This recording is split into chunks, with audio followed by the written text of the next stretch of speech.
Pop out this chat. What's up, everybody? This is Eric from Easy Computer Solutions, and this is Wine Wednesday.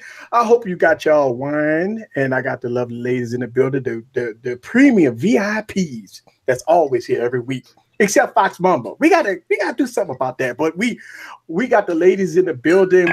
Ladies, welcome to Wine Wednesday. Miss Cerise is in the building. I am. Thank you for having me, sir. Yes. A Catwoman is in the building. Meow. And Scrumptious is in the building, as always. Cheers. Yes. And I told you we was going to beat your team, too, by the way. I'm going to let you have it. I ain't got nothing to say. And we got Emily D. Baker is in the building. Hey, guys. Yes. All right. So I see everybody's coming in the stream. Welcome to Wine Wednesday. I'll be so excited about Wine Wednesday. Y'all just don't know it. Don't get me wrong. The guys on a Saturday, they be like, yeah, we gonna beat me. It's like competition.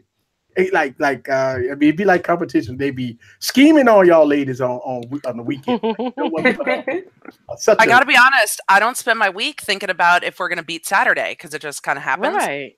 So I don't have to waste my time on all that. I mean, as they say, the lion does not concern itself with the opinion of sheep. So, ooh, booyah. Sharice is lighting it off early. Yes. You know, I had half my glass already. So, so for the guys on Saturdays, they didn't put the dongles out on y'all. On Saturday. Yes. So, ladies, welcome. 2018 has been a very exciting year, and for the ladies, for everybody, we got all kinds of stuff going on. We got CES, but they had a power outage though, so I don't know. We got a lot of news going on. We talked about this off the air. Let's start this conversation off with Logan Paul. Mr. Reese, you want to let everybody know what happened with Logan Paul today?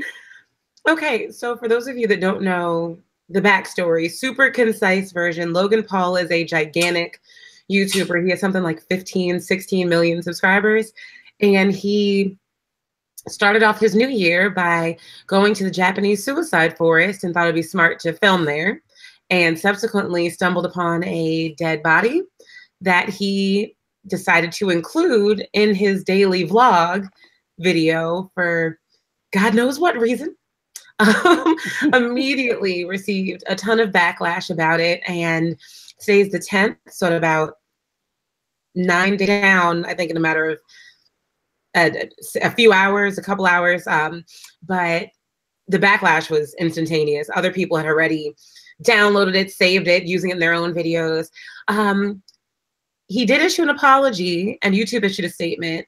But earlier today, not just maybe an hour or so ago, YouTube has officially decided to sever its business relationship with Mr. Paul. They took him out of their top tier advertising. Their top tier of advertising, where they get like the special pickings of like the top 5% of folks, like the big money. Like the good YouTube money that was making him $1 million a year. Yeah, they cut him from that. He was also in a YouTube show that I can't remember the name of off the top of my head, but his part has been pulled from that as well. They just, I feel bad for the kid. He's 22. It was a stupid thing he did. And I'm sure his pockets are feeling just how stupid that was right about now. Yes. Catwoman, what you think about all that? I'm happy.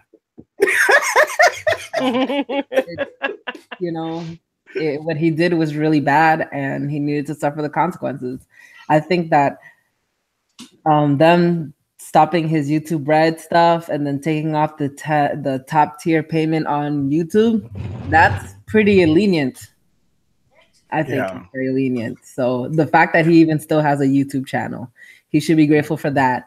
And if he has matured from this, then he'll prove us wrong, and he'll come back as a more mature person, a better entertainer. But right now, he just can't handle it, and that's just what needs to happen. He needs to be taken out because he's a bad example. Yeah, Scrumptious, you got an opinion about this? I'm glad they put him You make an example out of them, and that's how you show everybody else that this is how it's gonna be done if you do the same stupid stuff. So Look, what's the legal part about it, Emily? I'm gonna twofold. One, I'm glad YouTube did it because part of this whole, and we talked about it a few weeks ago. I missed you guys last week. I was working on a science project, but with the whole demonetization thing, YouTube's whole thing was the advertisers, the advertisers, the advertisers. We want to make sure the content is safe for the advertisers. So I don't think they should let him have any ad revenue because he's proven that he is making content that is really unsafe. I mean, if they're worried about somebody saying a curse word or Casey Neistat raising money for charity, he should not be able to monetize his videos at all for a while. He is, from the legal standpoint, if he was allowed to film in the location where he was filming, he can't get in too much trouble from that standpoint if it was an open park. It is, I don't know if it is. Charisse knows. Charisse. Well, I was going to say the park itself, I think, is open, but he was in a restricted area of the park. They even said it, I saw the video. They even said it to him like, that's restricted. You shouldn't be in there. Yeah. And he and his friends joked like, well, I wish you would have said that to us before we went in and found a dead body. But I do know, even though it's not necessarily a legal ramification, Japan has basically said he's not invited in our country anymore. Right. Because so for a restricted section, A, you shouldn't be filming in there. B, you shouldn't be going in there. C, you should know better than that. Yeah, the country has the right to ban you from coming into their country, doing business. But just from a moral standpoint, even if you come across it, what you're doing is not breaking the news on some horrific human rights tragedy.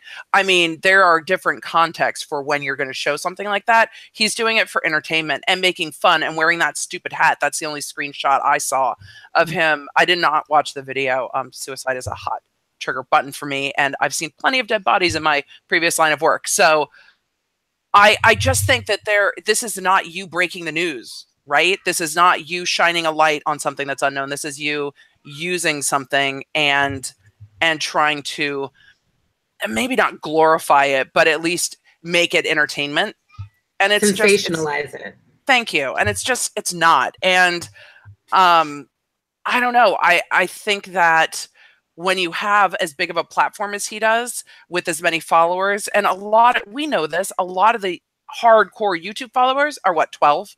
13, 14, 15. So there's a responsibility there, and with great power comes great responsibility, but you've got a huge YouTube channel, you have to make good choices. Yeah. Yep. And if you don't have good people around you at that age saying this is a bad idea, you need to find people that are grown that will tell you that's a bad idea. Yeah. Well, he definitely learned that lesson now. I think that excuse me, what we were saying in our little brief discussion of it before this, I don't know. I kind of, to play a little bit of devil's advocate here, at 22-ish, I'm sure we all did a bunch of dumb crap. We just had the benefit of not having some of our biggest mistakes broadcast on an international level. Granted, he put himself out there doing this thing, but we definitely benefit from everybody not knowing about the dumb stuff that we did. Do I think that there should be a lifelong penalty that he carries? Not necessarily, no, but I do think that YouTube hit him kind of where it hurts, and being in that top tier of the ad revenue. As an example, like you said, he does have a lot of young viewers and a lot of young subscribers, and they're going to see the backlash of what happened to him and hopefully internalize that and learn that lesson that, hey, you can make an in the moment stupid decision, an ill-advised decision, and it's going to come back to bite you. It can have huge consequences, even if you don't think it's that big of a deal. So I really hope that whenever he does return to vlogging, because he hasn't posted anything since that apology like a week ago, that whenever he does return, that he addresses that. You know what I mean? He's a kid. He's still very young. You know, he's 22. Yeah, but I think that when he comes back, this is a great opportunity for him to acknowledge, you know what I did was stupid. It was irresponsible. I have a lot of young people that follow me, and I hope that you all can learn from what I did. I think that he needs to handle it straight on instead of just coming back with, you know, another stupid video of him and his friends doing whatever stupid stuff they normally do on his channel. Yeah, unfortunately, he was getting worse. He was getting worse. And I saw a clip today of his father, and he was talking about how, you know, Logan is still going to be a big star and all this other stuff. And then he also was calling everybody else haters. It's like, no, people who cared about the fact that he was exploiting a person's deceased body are not haters. We're just people who are concerned about what kind of situation we're elevating here.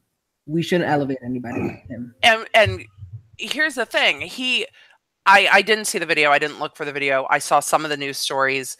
He wasn't live streaming it.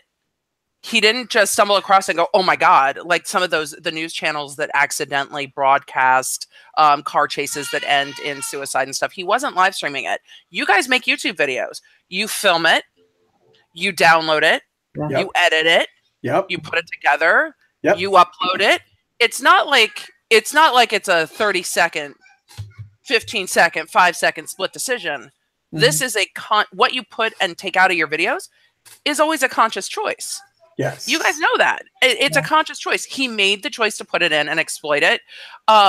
He could have deleted it and never done anything with it and not chosen to broadcast it. But when you have a 15 million person subscriber base, you have to think a minute about what you do. And we know how sensitive we are right now with advertising, right? Just this last New Year's Eve, Kathy Griffin wasn't doing New Year's Eve with Anderson Cooper because she got fired for a photo shoot. Yep. We know that we live in a time where what people are sensitive to and offense and advertising, we've swung pretty far on trying to do better because, and I think we'll normalize somewhere in the middle and we'll find our sense of humor again. But we know that that's the environment we're in right now where, you know, holding up a severed head is not going to fly with advertisers. And this isn't going to fly with advertisers. And that's why YouTube pulled it. It's not going to fly with advertisers. So I think that and I think I said it last week, I think that if I'm putting myself in his position, right, or at least attempting to, I'm older, more mature, I wouldn't have made that same series of decisions, but just trying to put myself in his shoes and empathize with where he would have been, where his headspace would have been. I imagine that the situation happened and him being him and filming everything that happens in his life for 400 plus consecutive days, he probably kind of found himself at a crossroads with that situation. It's a real thing that happened. He could have, and I think more responsibly, and would have received praise rather than backlash, he could have and should have just gone back to his hotel room, taken some time to reflect on the incidents of the day, what had happened that day, and recorded that, you know, just sat down and had a real conversation with his subscriber base, with his fan base, and just let them know, you know, this is what happened to me.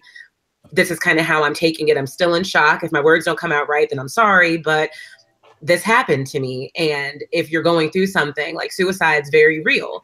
And this is something I literally just witnessed firsthand today. So, you know, if you need help, get help. Here's the number, blah, blah, blah, so on and so forth. I think that the reason he didn't take that approach and what I think was the most ill-advised was because people probably would have been like, you saw a dead body, dude? Like, really? That you just happened to be in the suicide forest and just happened to see somebody who committed suicide. And I think that from his perspective, he went the wrong way with that potential criticism and chose to show the dead body in his version of a tasteful manner by blurring out the face instead of just saying, you know what, screw up who doesn't believe me. I'm just not going to show it. Yeah, and that's the problem. He was thinking about himself. Well, I look at it like this: is that okay? I think the problem with Logan Paul is that he was working too much. He's too young. I mean, 400 consecutive videos every day. That's got to be tough. That means that your brain is in overload. That means that you're making bad decisions. That means that you at this point, you don't care. You're just partying. You're filming yourself. You got people with you filming you and you're doing stupid things and then you posting it. And then I think that's the problem. I mean, he never took a day off. I mean, he just ain't never reflected on his responsibility with 15 million subscribers. Now, would he lose any money by taking a day off? No, I don't think so. No, he's been making money since he was He's been going. So he's up 400,000 subscribers. Hey, that's what I'm saying. So at this point, I think that's the problem. He constantly just overloading, working himself like he have to do it. Like I got to do it every day. And I think he made some bad. And this was probably one of his worst bad decisions. But he made some critical decisions in the past. When you look at some of his videos, he done some critical thing, kind of pushing the limit. I mean, even when you watch the video, I mean, he was all taking fish and throwing. Oh my goodness, the video itself was shameful. I mean, being in Japan, doing some of the traditional things that he did. I watched a video, not the dead body part because it's all out now, but I watched, and he's all in the doing kind of cuckoo things, and I understand that's what he do, but man, you're in a different country. I mean, it ain't like you're in the United States. All right, you can get away with some things in the United States, unless you're in, LA or something. I don't know. But I mean, when you go to different countries, man, you have to think about that too. That, some people ain't gonna deal with that. Yeah. But he does still have an opportunity to come back from it. That's the thing. Well, Sharice said he's up 400,000 subscribers. So look at all the news coverage he's getting right. by us talking about this constantly. Who's wrong? Who is it? The 400,000 people who are like, oh, maybe he'll show another dead body, and now I want to watch the train wreck. I mean, is it his fault, or is it just this whole internet world has gotten pushed to the point where it's bigger, it's more views, it's more eyes, it's I want to make it big. I don't know. I think that Jaclyn Hill's still doing a smoky eye and a fake lash, and people love it. So you look at it like this.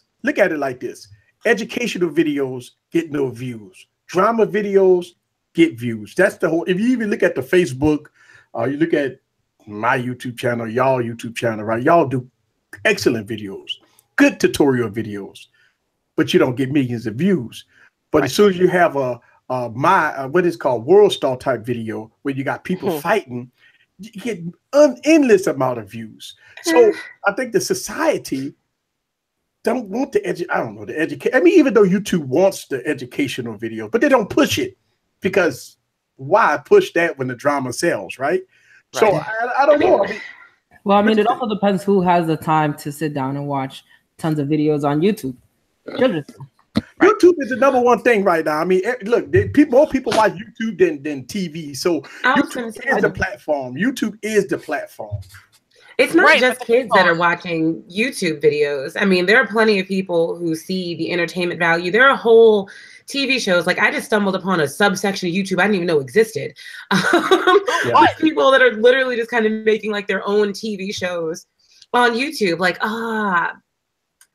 was it Mr. Kate's Coming Over, I think is the name of it. And like she goes to, it's like her and her husband, they go to people's houses and they just like fix up their rooms and they fix up different places. I'm like, man, this is like HGTV. But here, like on my computer. And even if you look at some of like the top channels on YouTube, most of them I wouldn't necessarily say are drama. Like a lot of them are like Ryan's Toy Review and PewDiePie and Corey just told me the name of the guy earlier, but like Dan TDM, like it's gaming stuff. And Dan TDM. Yeah. We watched one of his videos earlier and I was like, he made $17 million last year. My kids have started talking like Dan TDM. Like my kids now sound like Dan TDM because they love Dan TDM so much. I didn't know who he was until Corey was like, hey, there was a bigger YouTuber than PewDiePie last year. I'm like, who? And he's like, Dan TDM. And we looked up his most recent video and it was just him playing this game called It's Not a Game or This Is Not a Game. I'm like, what are we watching? And we watched like 13 minutes of this guy playing this game. But even still, I think that Logan Paul's definitely catching the short end of the stick with this one because he's not the first YouTuber to do something incredibly stupid. Like even talking about PewDiePie, he straight up said the N-word in at least 2 of his videos. Yeah. And YouTube hasn't yanked his ad rights. YouTube hasn't, you know what I mean? YouTube hasn't demonetized him and taken him out of their top tier of ad revenue. So it's like, yeah.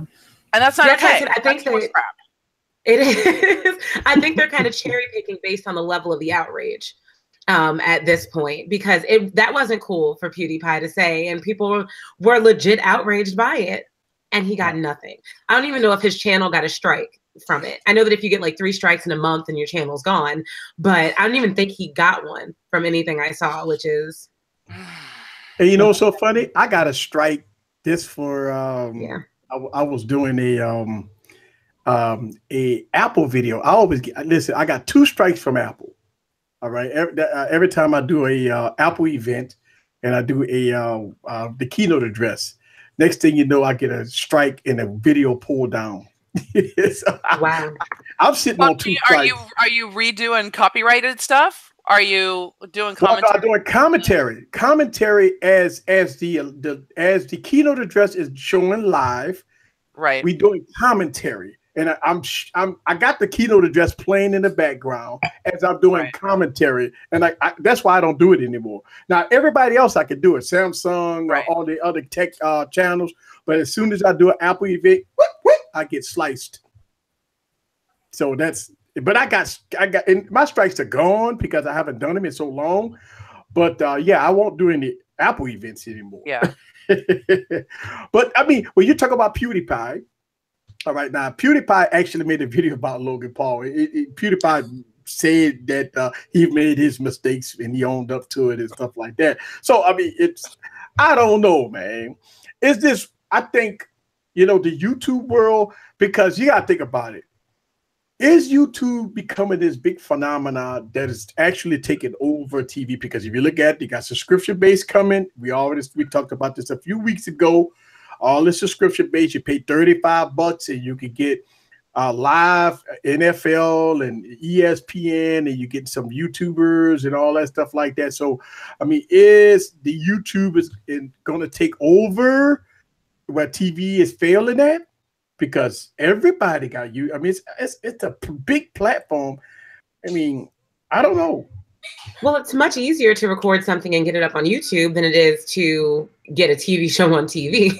Yeah. You can react much, much quicker to the content that people want and what's current. You can really kind of go with the flow and follow, whatever wherever the tides are taking you on YouTube. So I taking over just yet, I'm not sure. There's still lots of people who are like, YouTube what? No.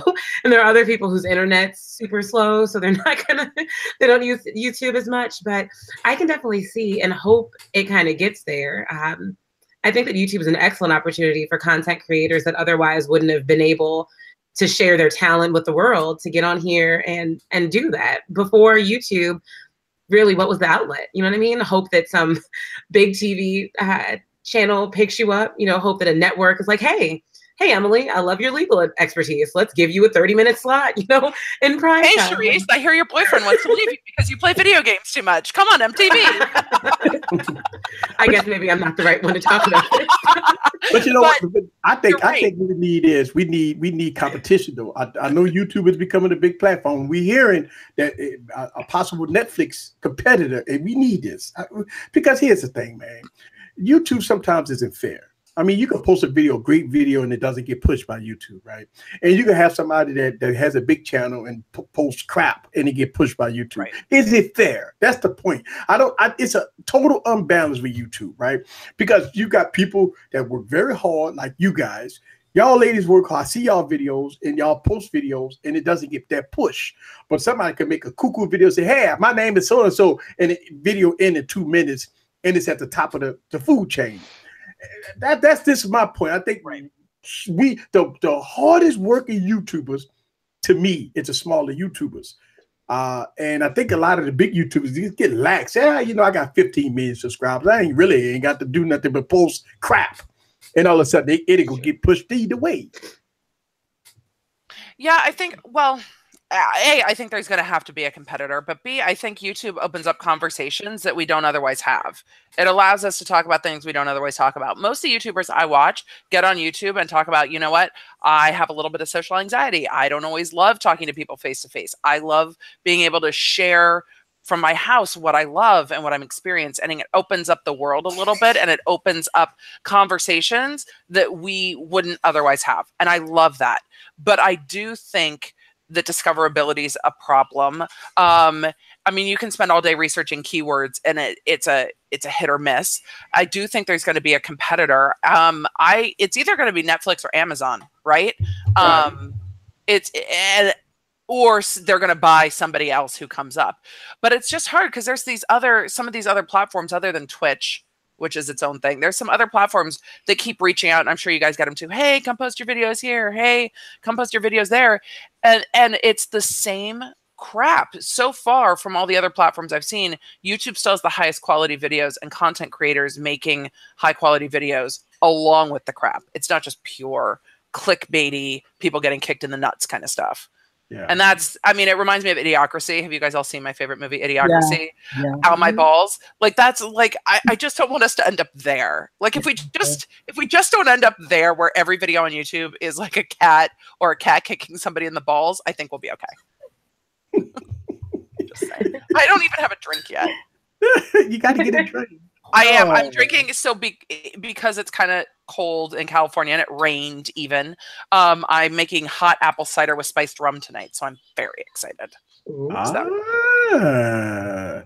Well, it's the season. It's the season. This is it. Well, I mean, the thing about it is, first of all, I want to welcome everybody to the stream. I see people that's in the stream, and we haven't even acknowledged. We just went straight into talking, and we didn't even say hello to everybody in the stream. People posting all kinds of comments and making statements and stuff like that.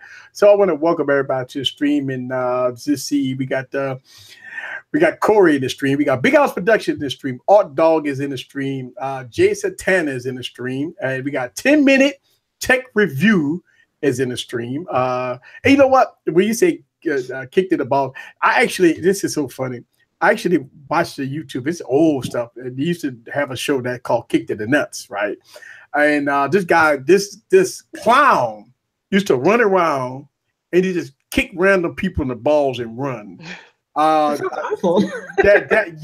see. I mean, it's crazy. I looked it up on YouTube because I stumbled upon it by accident. And when I found this YouTube channel, I said, man, this guy I put on a clown outfit and he run around and did just normal folks, old people, young people, kids. He even kicked kids in the balls. And it's like, oh my God. And it was funny. I'm quite sure it's old videos. I don't think they're making a new videos. I think they got yanked or something. But yeah, let's see. Shouts out to everybody. Let's see. I am in the background paying bills. Shout out to Uno Nice in the building. Hey, listen. That is the thing about technology. Think about this, man. Let's say 20 years ago. All right. We didn't have the internet like talking. We had it, but it wasn't like this, right? You had to wake up in the morning, go to the grocery store. You had to pay your bills. Even when you apply for a job, remember you had to go there, get a paper application. No. You had to fill it out. Then you turn it in, and the manager like, okay, I'll give it to the hiring manager, and you never get called. Then when you call them up and say, oh, I lost your application. I mean, the digital world has went from paper to digital, whether that's a good thing or bad thing. Let me tell you some good things about that, right? Applications online, convenient. A lot of paying your bills online, convenient. Social media online, convenient, right? But here's the cons. I see this. I see it every day when I'm a business banker. When I go to my bank, it's no more business tellers. It's no tellers at all. Most of the stuff that I have to do is through a ATM machine. If I want coin change or paper money or anything, I do it through the ATM machine because there's no more business teller. If I need to get business work done, I have to do it all online. That means that somebody lost their job because of that. Same thing if you go to a Walmart, right? You see what's called automated tellers, right? So that means that, remember, you used to have 40 tellers, right? Now you're down to 10 and you got 20. Real. Walmart never had 40 people working at the same time. I'm just saying it as an example.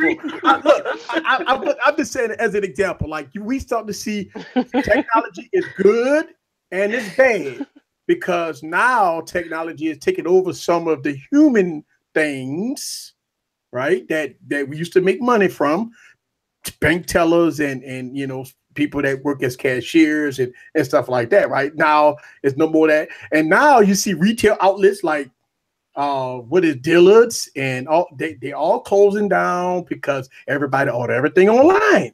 So now you're seeing all these big outlets, Blockbuster. Remember Blockbuster? I mean, done because of online. So you got pros and cons with the online, and obviously, they could have stepped up with the ages, right? I mean, Blockbuster was the only Achilles heel when the internet crave came and you started ordering everything on the internet. Instead of them being the #1 outlet for internet content, they stuck to their roots by people going to the store, getting scratch CDs, and paying overdraft fees because they can't bring it back on time. So, I mean, technology has moved forward. What y'all guys think about that? But I think, Easy, even though you're seeing like the front end jobs gone, I was driving around. It was raining and I was driving around my community to play Pokemon Go because different Pokemon come out in different weather now, and it was amazing. So I was driving around and there were a group of kids, they look like college age kids, driving around delivering Amazon packages. So they were in their own car and they had like an Amazon like safety jacket on and were delivering packages for Amazon.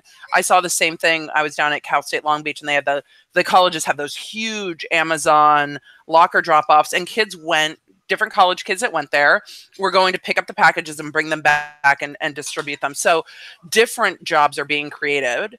I also do online business setups for people, and my clients do so many different things, and the opportunity to get on your phone and make money is different than it was at any time before. I mean, you've got people, you can set up your own Amazon influencer store and get on and be like, y'all, this hair dryer is amazing. If you have a following that loves you, you're going to make $7 to $10 every time somebody buys that hair dryer, depending on the cost of it. You know, there are so many ways to create that. I see it hurting people who do not want to live in the virtual space and are not comfortable making money in the virtual space. That's a little harder because jobs are shifting. But for, college kids, I don't really see the need for a college kid to go scoop ice cream anymore, because they're like, forget it. I can sit in my room with my gigabit internet and play video games and talk about them all day long. I wish I could have done that in college. So is that going to hurt colleges though? I mean, we talked about this last time, right? We talk about this. I mean, is it even a need for colleges? No. Unless you're going in for a doctor or something like that. Maybe a lawyer, doctors. I've learned more. I got to be real, Easy. Yes, law school, whatever. I've learned more about practical nuts and bolts law practice on the internet than anywhere else. Because you don't learn how to practice law in law school. You learn theories of law in law school. So the practical stuff is online. Yes, CJ, YouTube University. Yeah. So before we continue, I hate to change the subject. I'm gonna make a funny here. One of the biggest complaints that we get is that they say scrumptious don't participate. Oh, they called you out. You said your name in front of all these people. Oh my gosh. Scrumptious is very active in the chat room. I do. I was gonna say me and Catwoman has got the chat room popping right now. Look, should be holding down the chat room while we ignore them. Sharice and I are gonna have a conversation about life. I put the camera on her so I could get a reaction when I say that. Look at that. No fucks given. How about that one? Demonetized. Well, I would take a tip for that, but I'm empty, so. Corey. He's on baby duty right now. I don't know if they're asleep. Sharice, don't get me wrong. When on Saturdays when he come through, you have him nice and filled up. Now he gotta get on his job. Dude, I had like 3 backup drinks already ready to go, chilling in the fridge. So that when he was empty, I was like, here, babe.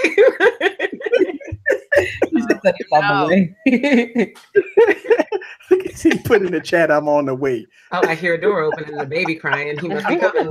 You're like the baby crying. Baby. The baby crying. Like, hold on now. We're good parents, I promise. I have a question though.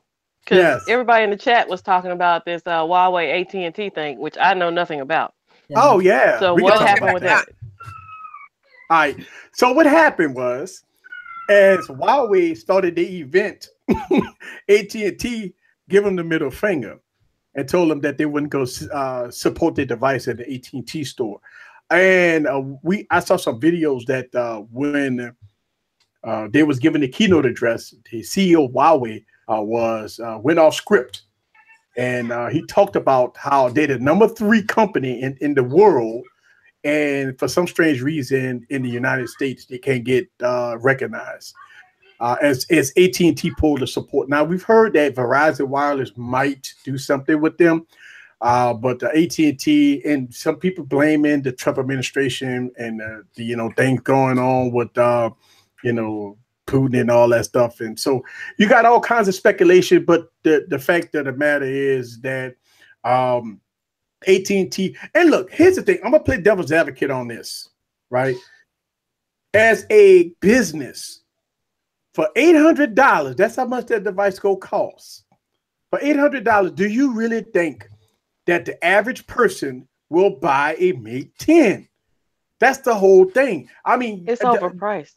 Well, the thing about it is AT&T would have to make commercial after commercial after commercial and push this device. I mean, they would have to spend tons of money just to push this device. I mean, you think about this. If when you walk into an AT&T store, the associates there, the employees, what they gonna sell you? 2 phones, an iPhone or a Galaxy. That's it. That's what the average consumer have in their mind when they walk in the store. So how could you, especially if they on commission, right? I mean, you think about this. If I'm on commission and I know I can sell a boatload of iPhones, right? Why would I even think about attempting to try to sell a Mate 10 for $800+? It just ain't gonna happen.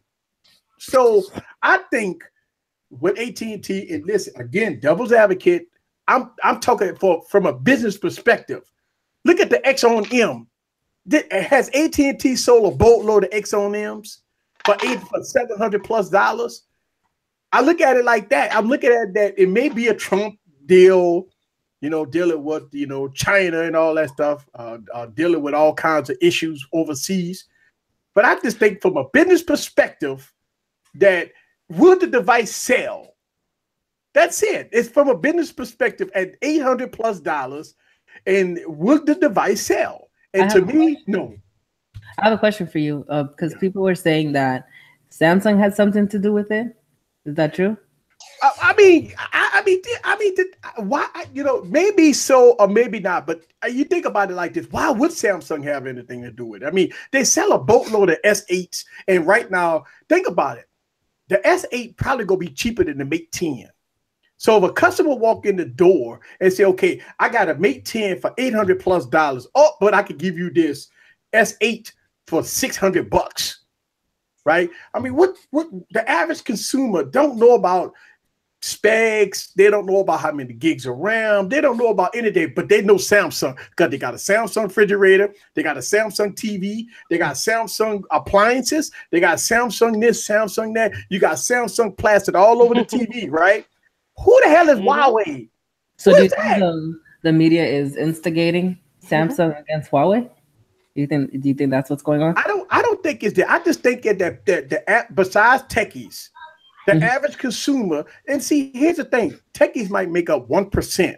They need 99%, and that's where the problem coming at. I mean, they need to sell millions. They can't sell 200,000. All right, they need to sell millions. The problem is that in the United States, yes, us techies love the design. Oh, they love the Kirin 9/7. Yeah, if you tell a customer, if you ask anybody around you, what is a Huawei? They say, what, Hawaii? What is that? What is that? Exactly right. And that's the point. It's the customer perception. Think about this. AT&T probably would have to spend millions on advertisement. Why do that? Right. When you can sell an iPhone or S8. Why? iPhone 8. Yeah. That's the thing. Think about it. And listen, while we on this subject, I've seen a lot of YouTubers do this, right? Oh my God. I see YouTubers talk about the iPhone 10 is not selling. I'm saying to myself, what is the iPhone 10 is being compared to? It's the first generation device. Second thing I see on YouTube is that people say that Apple sales are Apple is going to go away in 2018. Last time I looked, Apple has made $229 billion in 2017. They up over sales year after year after year. How could they go out of business in 2018? Second thing, third thing I hear is that you got certain companies, just say, for instance, Microsoft. Microsoft has actually trended down, and this is a fact. Now, I looked this up. Trend down with $90 billion. And Google, I believe, is about close to $100 billion. But Apple sitting on $229 billion in 2017 as far as their quarterly sales. So when you look at Apple, and I made a video about my experience with Apple, and I'm not an Apple fanboy, I'm not this, I'm not that. I'm just speaking with my experience and what I see, right? When people make these suggestions that Apple is going to go away all of a sudden because people go stop buying iPhones, you got to be kidding me, people. Come on now. I mean, Apple go sell 70 million iPhones. Well, what is the problem? I mean, I see these videos. I see people complain about, I never buy an iPhone. But yeah, but 70 million people is going to buy an iPhone, by the way. Mm-hmm. So I see these people complaining about what's this or what's that, and this person go broke, and Apple is sucking the life out of people. They devices suck and all this stuff like this, and the battery's draining. Apple caught y'all because they was throttling your device. And I'm saying to myself, okay, so Apple fixed it, right? Just like everybody else, right? These companies, listen, I'm not defending Apple. I'm just saying $229 billion, they're laughing right now because the average consumer knows Apple. And going back to the point of why AT&T dropped Huawei, because the average consumer doesn't know about Huawei. They would not probably buy a Huawei. You know, think about this too. If you go to Best Buy, they got a Mate 9 sitting on the end cap, right? And then you got a Mate, the Mate 10 is probably going to go to Best Buy. Now the Mate 9 is probably going to be dropped to about $400. Then you have a Mate 10 sitting up there for $850. What you think the average consumer is going to go with? Hey, I'm not going to get the $400 Mate 9. What the hell am I going to buy a Mate 10? And you're talking about paying out of pocket for almost $800, almost $900 out of pocket for a Mate 10 at Best Buy? Come on, man. I think Huawei just wants the opportunity, though. Well, I mean, but the opportunity. Listen, if you want to Mate 10.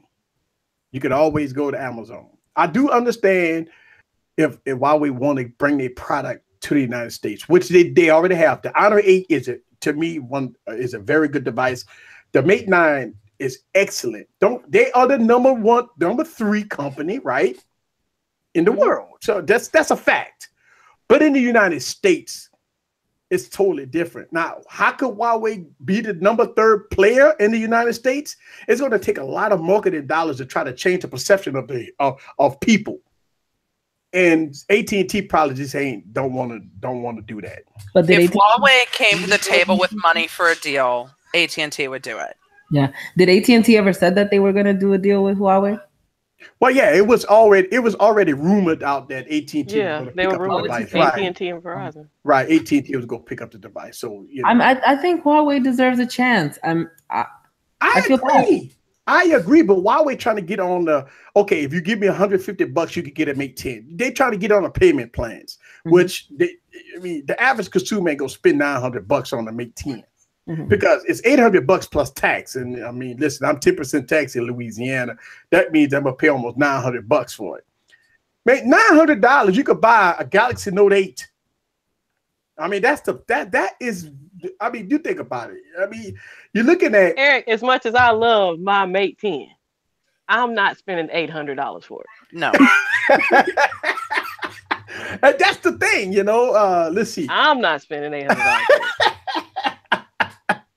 And that's the thing. I mean, I think the people perceive, now everybody that's chiming in and everybody that's on this stream, we are techies. See, I think people lose that in the reality part about it. Go ask. First of all, I tell you what you do. Go to, if you got anybody in high school, walk into high school and look at what all the millennials have. Just look at them. You're going to see 99.9% of them got iPhones.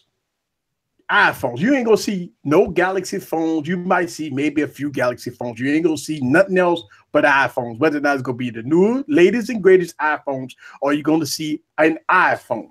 But the high schools, so I'm an expert on high school kids. I don't have one, but they're in my Pokemon Go group. So I play Pokemon with a bunch of high school kids that don't belong to me or my children. And they are split the same way the general population is split. The really techie, kind of smart kids who want to customize everything have Android devices. And the kids who are like, whatever, I just want a phone to be on Snapchat on, have iPhones. And it breaks down pretty much the same way it breaks down in the population. So that's what I see with the kids using their devices. But I want to hear what Scrumptious likes about her Huawei. I know nothing about this thing. Say what? I want to know what you like. You said you love that phone, but you wouldn't pay $800 for it. So give me the. No, but I won't pay $800 for a Samsung either. I won't pay $800 for an iPhone. Why'd you choose it? I'm gonna catch it on sale. Why'd you choose that phone? It's quick. I had the Mate 9, right? Mm-hmm. The one he just finished talking about. I went and got the Samsung Note Fan Edition. In essence, like the 7. I used it for a while. They said they were going to put Oreo out on the 9 for beta users. I picked up my Mate 9, which I hadn't used in months. Started using it. Noticed how fast it still was. And my Samsung was lagging. Got rid of my Samsung. Found out that the 10 was coming out. Watched the press release. I was like, okay, I might get this phone. Ran across one on eBay. $520. I have a phone that has all the stuff that I had on my Samsung, plus some new little gadgets. I'm not an S Pen person, so let's not talk about the S Pen. So everything I could do on my Samsung, I could do on my Huawei. And it's fast, and it stays fast, and I have battery for 2 days. I don't have to charge it every night. You said 2-day battery? Yes, I don't charge my battery, but every other day. Yeah, but with the app, see, here's the thing. I don't mind fast. Fast is fast. I mean, but how could the average consumer see? This is the problem, right? And I think why we really, really want to get into the United States market, they already touched the surface with the Honor 8 and the Mate 9. That's already at Best Buy and selling online. I really do think that the United States need a third player besides, Apple and Samsung. Yeah. I mean, HTC, they just got bought out. They just couldn't work. It just didn't make it. The Central phone, we thought that it was going to probably be a Central, but it wasn't, right? BlackBerry, what is that, right? So who is next besides the low-end ZTE phones that's in the Metro PCS and the Boost Mobile? That's a different demographic of people. Yeah. So at this point, there's a door that's open for third player, and Huawei is it. Maybe Huawei needs to talk to Sprint. And talk T-Mobile. to John Legend. Yeah, that's what I said. Talk to John Legend. Yeah, T-Mobile. T-Mobile probably open the door for. I don't know if they'll do it now since they went with AT&T first. So I don't know. I mean, maybe T-Mobile, if they would have went to T-Mobile first, T-Mobile would open the door. Hey, bring it on here. I mean, John Legend's a great guy. So I don't know. I mean, to me, we need a third player. Whether that's going to be OnePlus, whether that's going to be Huawei, whether that BlackBerry could do something to kind of boost their image. Don asked, "What about Google?" That has yet to be seen. So we'll see next year with the Pixel. Oh, Google, the next pickle. The next pickle. Yeah. So that has yet to be seen. Oh, hold on. Somebody in the chat has the Mi Max too. I love that phone too. It has taken the place of my iPhone. What? Yes. It took the place of the iPhone. How come? And it, yes. This monstrosity of a phone is 6.4-inch screen. That is a big ass phone. Yeah, I see that. I absolutely love it. It's actually a small tablet. I don't want to call it a big phone. It's a small tablet. Does it have the Well, I have a 16 by 9 7-inch. aspect I have a ratio, 7-inch, just like a small tablet. But Yeah. Damn. I mean, I think speaking while of tablets, did you see that PDA thing that they had at the No. CES? The phone. I know. It made me think about the early. I saw the Razer deal with Razer docking into a computer and stuff like that. So that looks pretty interesting. I don't know if it's going to ever come out. Yeah, or the 3D monitor where it doesn't have a bezel in between. Did you guys see the Samsung TV, the wall? Oh yeah. Yeah. I thought about Catwoman. Yeah, I did too. I was like, "There's your wall." It's like, oh, that almost looks like my house. I mean, and Samsung is really going hard for the Home Assistant, right? Yeah. And we think that's what Google's going for, but they got rained out yesterday on their outdoor Google campus. But yeah, it looks like, I mean, we knew Home Assistants were going to be the CES thing, but it looks like Samsung's going for the connected home hard. Yeah. Well, I mean, I seen the 8K TV, right? Yep. So I mean, didn't LG, Samsung come out, talked about an 8K TV? Woo! Samsung, Man. the wall is 8K. It's 8K and it's massive. But I think like the stuff I was seeing on Samsung is your TV and your home's talking to your refrigerator, and your refrigerator is telling you what you're out of and then how many calories it has in it. Like your refrigerator is now judgmental. I don't know. I'm not sure how I feel about that. Like you got to get low fat milk. You can't buy a red top. You got to buy exactly. the red top. Your doctor said don't buy the red top. No coffee creamer. Why are you putting this in here? Yeah, judgmental refrigerators are what's coming. Since we're in the subject of Samsung, I actually have some Samsung tea to give you guys. All right, there it is. I actually had an experience with Samsung over the weekend. This sounds personal. Oh yeah. Was it about your burning? No, I love Samsung, but when they're wrong, they're wrong. Okay, and they were wrong in this one. So I'll tell you what happened. So you know my beautiful Franken S8. I was doing a video with it, and then I dunked it in water, and water got in it through the camera, and I'm like, I did, like, I got an email stating that, you know, the company that resealed it was IP68 again and all that stuff, and it wasn't. So water got in it, and I waited. I put it on paper towel, and it wouldn't turn on for about a week. And then it finally did and started charging. So I went back over to the place where I got it resealed, and they were authorized by Samsung. They're authorized by Samsung. And I'm like, I explained to them, I was like, hey, can you guys reseal it because water gets into the camera, and, you know, water went in there. And they're like, oh, we can't do it. You know, we can't. I'm like, what? You guys need to fix this. You guys didn't seal it all the way.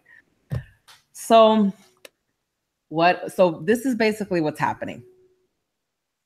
Every Samsung device now moving forward, if another company opens it that is not authorized by them, it's no longer under warranty. But even if something happens, they're not going to be able to fix it. And each IMEI number for each device is basically like a VIN number for a car. So now each phone is going to have like a history. So the reason why that company was not allowed to fix the problem is because they're not authorized to fix Samsung phones when there's water damage. So I gave them the phone because, you know, the back cracked, and then I needed it to be IP68. They resealed it, okay? Then I take it home, I use it like normal, and water gets inside of it. I take it back to them so they can fix it, and now I have to send it to Samsung directly. So I'm like, the company that fixed it was only certified to fix the cracked back and not the camera? Exactly. No, they're only certified to fix. They can fix cracked back, cameras, and everything like that. But if anything has water damage, they're not authorized to fix it. So they're only authorized to fix half the problem, half the time. Exactly. And I'm just like, wow, like that's real. I told them, I was like, you guys are put in a really horrible position, because before they would fix Samsung phones that had water damage. But now, because they're working with Samsung, they're not allowed to fix phones that are water damaged because Samsung basically doesn't trust them enough to fix the water damage ones. I guess so, because they couldn't even fix it, reseal it correctly the first time. So I told him, I'm like, I understand what's going on. Samsung wants to compete with Apple because with Apple, you could just go into the store and you could bring them a device, right? You said, this is the problem, and they fix it. Sometimes. But what they're doing is, instead of creating their own Samsung centers, they are reaching out to third-party places that fix devices and partnering up with them. But if you're only allowing them to fix one problem but not the next, where does that leave me as the consumer? I now have to pay more money to get it fixed. They need to get it together. That rigmarole thing, I'm really not down for it. But I love my Franken beauty, so yeah. So what I did was when I filmed my Apple video. This is actually one of many times I went to Apple and they took care of me. I just filmed it for the first time. When I had a problem with my Mac started doing boot loops, and it's a 4-year-old Mac, by the way, 4 years old. And so what I did was I on my iPhone, I downloaded it and I set an appointment with the Genius Bar. When I went there, I filmed the whole thing. I don't know. So if y'all guys haven't saw the video, I filmed the entire thing, and this is authentic because this is a true story. When I got to the Apple store, I got there 20 minutes early, packed house. Then when my time, I went to the the end of the line, and I let them know that I was there. As I waited for people, for the professionals to come talk to me about my laptop, I have multiple associates come to me, asking me questions. Hey, are you all right? You good? And that was great, right? Then once the once it was my time, I kid you not, 10 minutes passed by after my time. I had an Apple associate came and they took my laptop, asked me the problems. They took my laptop to the back. And about 5 or 10 minutes later, they told me that, hey, it's no problem. We're going to take care of it for you. You can come back in a few hours and I'll have your MacBook ready. And I mean, it was from 1 o'clock to 1:30. It was a complete smooth experience with an Apple employee dealing with Apple. I had the choice to come back in a few hours, but I chose to come back the next day. Not only did they upgrade a 4-year-old computer to High Sierra, but I didn't have to pay a quarter. Now, one of the biggest things that I thought about is what if it was my Windows PC? Could I go into the Microsoft store with a 4 or 5-year-old PC and say, here you go, could you fix this for me? Of course not. So I think what a lot of people don't realize is that you do get what you pay for, right? You got the ecosystem that take care of you. And so a lot of people ask me, easy, how much you had to pay for all that? I said, I had to pay nothing, because Apple fixes any PC with software issues, no problem. They will warranty your software. Now, if you spill liquid on it, you dropped it, you got a cracked screen, well, of course you're going to have to pay for it. Of course you're going to have to pay if you dropped it and cracked the screen, or if you have liquid, So I've had people ask me that question. They say, well, easy, I got a cracked screen. You think they go do it for free? No. Did you crack the screen, or did Apple crack the screen? But nobody will do it for free on a cracked screen. However, if you need any Apple product service right now, good luck to you, friends, because Apple Genius Bar is so slammed with people getting batteries replaced for $29. Right. Even if they, people are like, $29, I'm replacing my battery and selling this phone on Gazelle right now. We're going to make this faster. So you can't even get into an Apple store. I'm having a problem with my AirBuds. The battery's dying a little bit, and I just want to have them checked. And because Charisse was like, hey, these things last a whole broadcast. I'm like, mine don't. Mine don't last. Mine don't. What? So I'm just going to go have them looked at to make sure. But you can't get an appointment. I had to go through Apple customer service chat, and they're great. And they found me an appointment instead of going through my phone to set up an appointment, because they are so backed up with battery replacements. So the battery thing, yeah. Everybody can Well, wait. you got to let it roll for a minute. I mean, everybody right now panicking. They going bringing the iPhone 6s and 6Ss just to get battery replaced because it's $29. But Apple was saying that hey, you get it fixed. Yeah, before it was $80, and then $80. So I mean, look, don't get me wrong. I can see the crave of people wanting to get an old iPhone battery replaced. I can see that because I would do it too. Man, I got an iPhone. I got an iPhone. I'm tempted. I'm tempted to take a 6S. I've got a 6S in my house. I'm tempted to just take it in. I mean, I put out my 6 on purpose just so I could go in and get mine done. Here's the problem, though. Every time I walk into the Apple store, I spend like $400. I'm like, what just happened? I come home and I'm like, I got a new phone case and a new watch band and like a new smart lock for my house because they've got that whole accessory section. There's a thermometer in there that works with your iPhone for your kids. I'm like, I spend so much money when I'm in there, so I try not to go in. So somebody put in the comments. People like to talk about Apple just being all about the money and Apple just wants this, Apple just wants that. They slow down your phone to get your money. Apple gives away so much free crap with their support.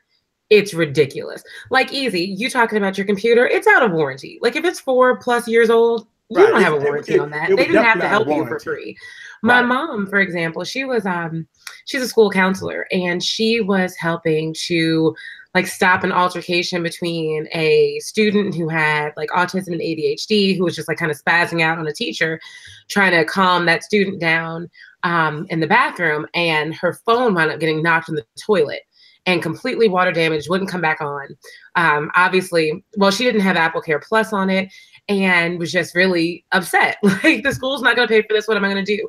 She called Apple, explained the whole situation to them, and got, I guess, a sympathetic advisor on the phone, and they replaced her whole phone for free.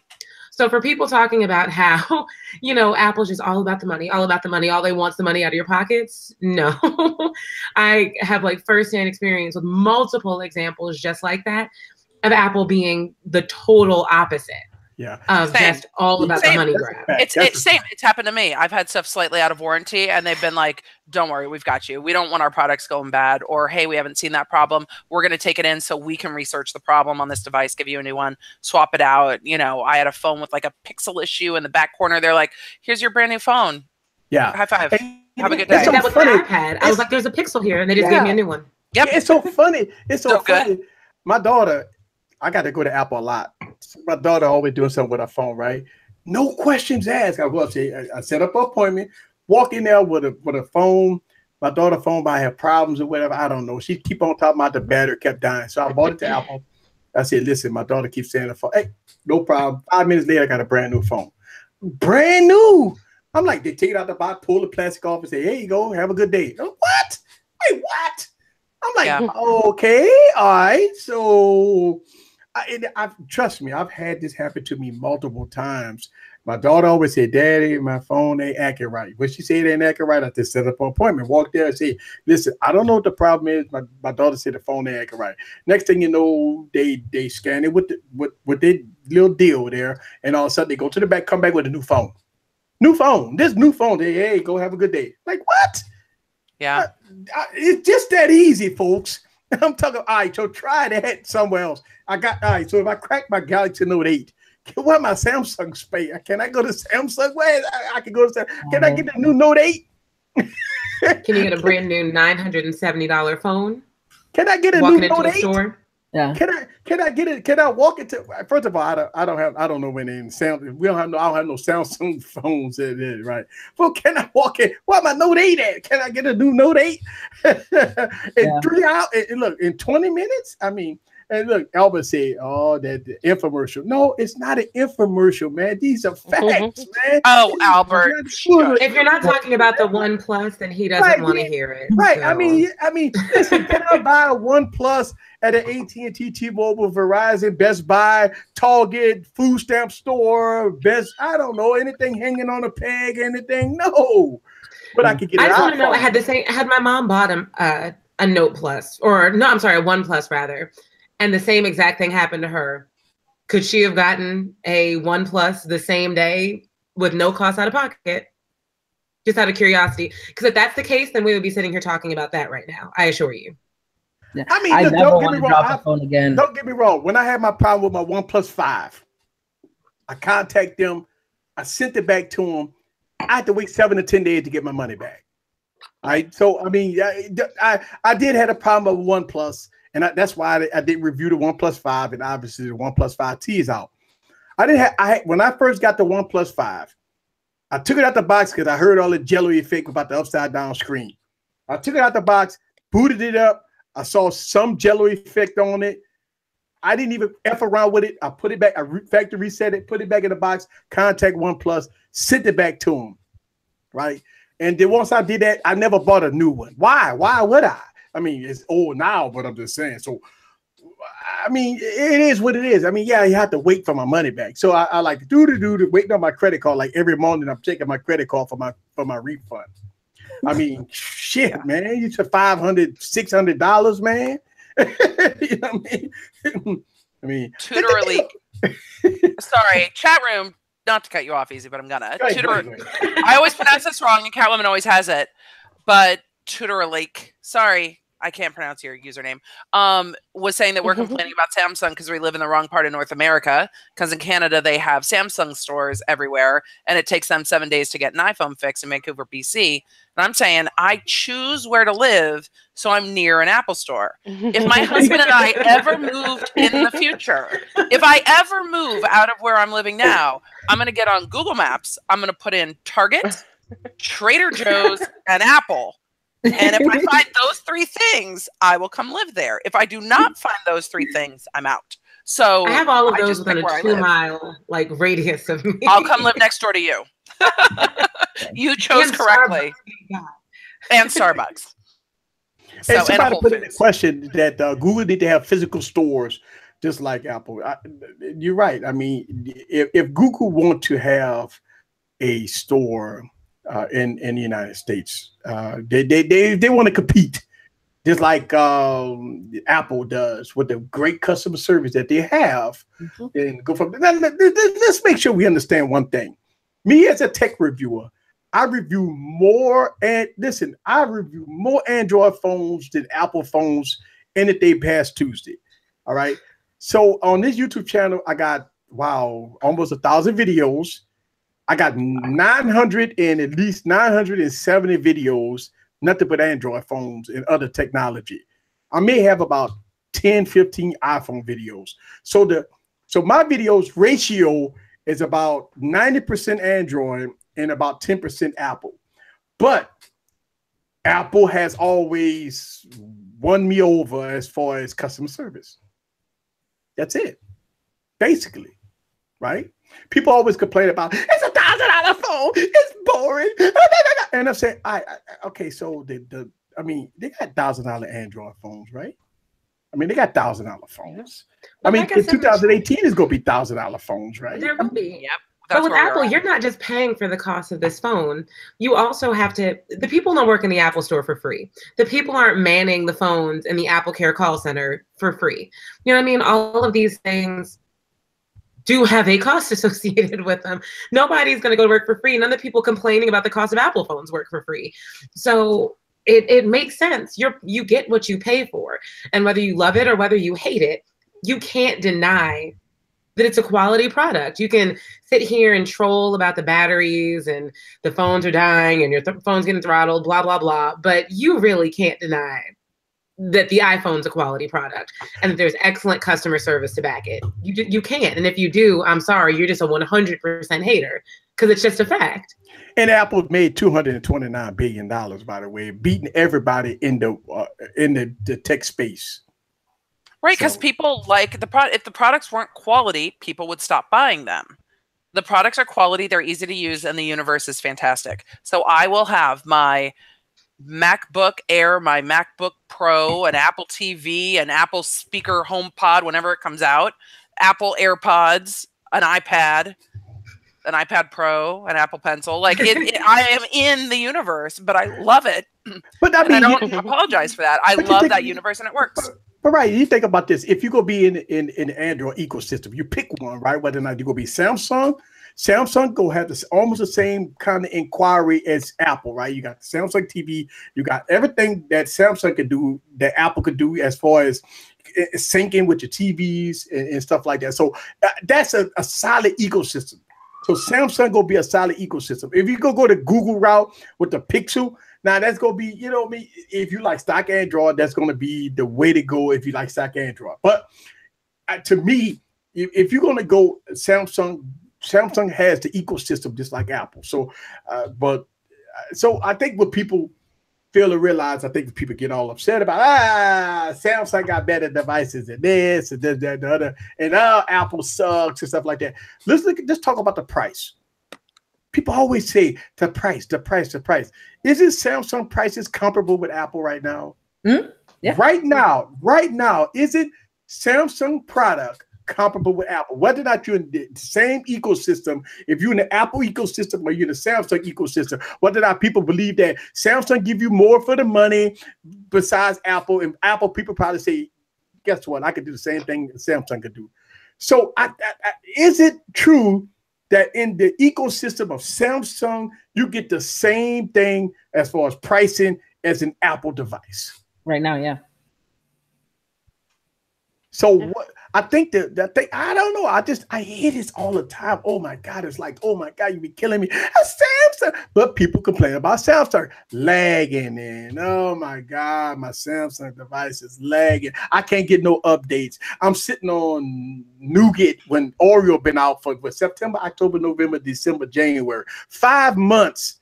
5 months since Oreo been out, and Samsung devices are not on it. But people say, well, easy. The beta is out. Who the want to be on the beta? Yeah, not me. Who the want to be on a beta? See, that's the thing. People like, easy. You don't know what you're talking about. The beta is out. The thing about it is, if Oreo is out, I want to be on Oreo. People say, well, hold on, not easy. You got to think about this now. You want to be on Oreo? It might break some stuff. I don't know. Albert in the building said, us techies don't, let's see, why don't we just try to educate people about alternatives instead of arguing in favor of mono and duopoly? Here's the thing, because it's hard to tell the average consumer that, Albert. Here's the problem. I can't tell. They don't watch those videos. No one's going to click on it. They don't rank and search, Albert. Listen, the average consumer, you could tell them buy OnePlus. You could tell them how good the OnePlus is. You could tell them how the cameras is with the OnePlus. You could tell them how good the body style with the OnePlus. They won't buy it. They just won't buy it because it's not Samsung or Apple. Listen, on this YouTube channel, I've educated people. I've made tutorial videos. I've talked about OnePlus. I've talked about every device. I've talked about good devices, excellent devices. I've talked about it. At the end of the day, they might watch it, but they ain't gonna buy it. I was gonna say people buy what they've heard of. So you better off trying to sell somebody a LG over a OnePlus because they've heard of LG. Exactly. Even if the LG OnePlus TV is better, even if your Mate 10 is better, right? People, exactly. They're gonna buy. They like haven't you heard said of before about the comment, with the comment about the about Samsung. You know, my TV is a Samsung, my fridge is a Samsung, my washing machine's a Samsung. Bam, let me get that Samsung phone. I know about it. You know, that doesn't necessarily matter to the average consumer if it's like, oh my God, it's the best, it's the latest and greatest. I'm familiar with it. Give me that. Right. How could you tell? Like, okay, on this show, we've had average consumers. I've had Lainey. I've had my sister on here, right? And Lainey, what did they have? Old Samsung device. Samsungs, yeah. Right? Samsung. My sister had a Samsung and Lainey had a Samsung. And we talk about an old Samsung, and my sister had a Samsung, which is an old Samsung, like the Galaxy S5. You know what I'm saying? Yeah, and their question was, how do I fix my lagging phone, right? How could I fix my lagging phone? And so the average consumer, this is the point I'm trying to make. The average consumer, when we talk about, shout out to Derek. Oh, we got super chat. Shout out to Derek. Shout out to Derek. Thank you. But the average consumer, when people always ask me, easy, what phone to buy? Of course, I'm gonna tell them buy the latest and greatest. But they say, man, I don't want to spend that type of money on no phone. A phone? You mean to tell me my phone costs more than my rent? No. My phone costs more than my mortgage and my car note? No. You think about this, $1,100 up front. Right, if you're paying for a device up front, costs more than most people mortgages in car notes, right? But you could go to AT&T with $150 and get a phone. That's the point, right? Yeah, I just want to say what Derek said in a super chat. He said, the only reason I have Samsung is because of Samsung Pay. Yeah, Samsung Pay. Oh, just get you a watch. Just get you a watch. Yes. Yes, and guess what? Shout out to just get you a Samsung watch, and you'll have Samsung Pay. I have it without having a Samsung phone.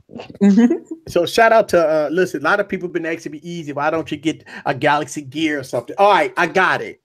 No, you ain't got the Gear S3. I ain't got the Gear S3, but I got a Galaxy Fit Gear because I'm doing fitness. I got a video about this. All right, fitness. So it is, and it syncs up to iPhone. By the way, a lot of people's asking me, "Oh, could you buy the Galaxy Gear and sync it up with iPhone?" So yes, I got my Galaxy Gear synced up to iPhone. And I don't know. I mean, it works. But wait a second. Did it don't have all the features? Yes. No, it doesn't have a speaker. It doesn't have a phone capability. I mean, it does everything Apple Watch does except, making phone calls. And it doesn't have a speaker. So it does everything, just pure fitness. I mean, it does the heart rate monitor. It does everything else. It does, everything that you want. I mean, nice, beautiful, vivid screen. But, I mean. Well, even the Gear S3 is compatible, but it won't do everything that it's supposed to do like it will with Android phones. Right. So you can use a Gear with the iPhone, but it won't be as compatible. I mean, it works. I mean, I download Samsung. I got all the Samsung apps. I put all the Samsung apps on my iPhone. All right. I got Samsung. Let's see. I got Samsung Health. I got the Gear Fit. I got all the Samsung apps on my iPhone, and I can see everything. And I did it on both. I got it on my Android device, and I got it on my iPhone, and it's the same thing, same functionality as far as the app world, and so it works the same. I don't have any problem with the Gear Fit on the iOS. It works. It syncs everything, and I got all the Samsung apps on my iPhone, so it works. But does it do all the activity stuff that Apple does? Because Apple's got all these really pretty little challenges and all the badges, and I love those. No, it doesn't have all that. It doesn't have all the badges, and so I see what you're saying. I didn't know that at first until I started getting into this health stuff about Apple giving. Listen. Both of them, well, Apple nag you, but the Gear Fit start nagging me too. But no, it doesn't. The Gear Fit doesn't have all the accomplishments. You don't even in the S3 doesn't have badges.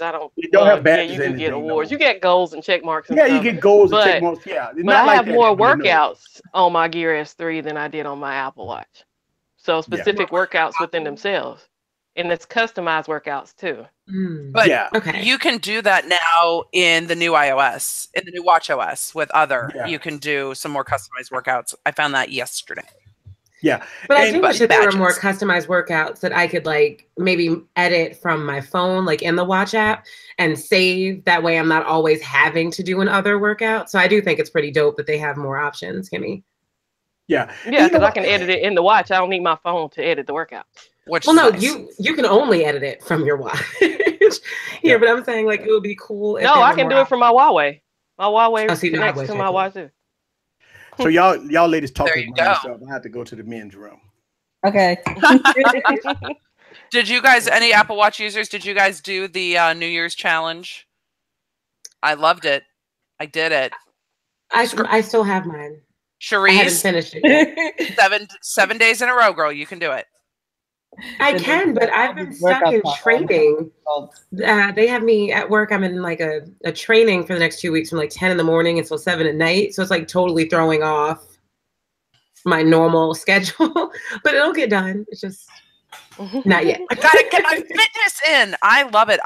Yes. So Eric was saying that he thinks the Apple Watch nags, but Siri also nags a little bit too, and I'm cool with it because I would not have busted through 7 days of that workout without this watch being you're not going to meet your goals every day. Hey, can you do that again?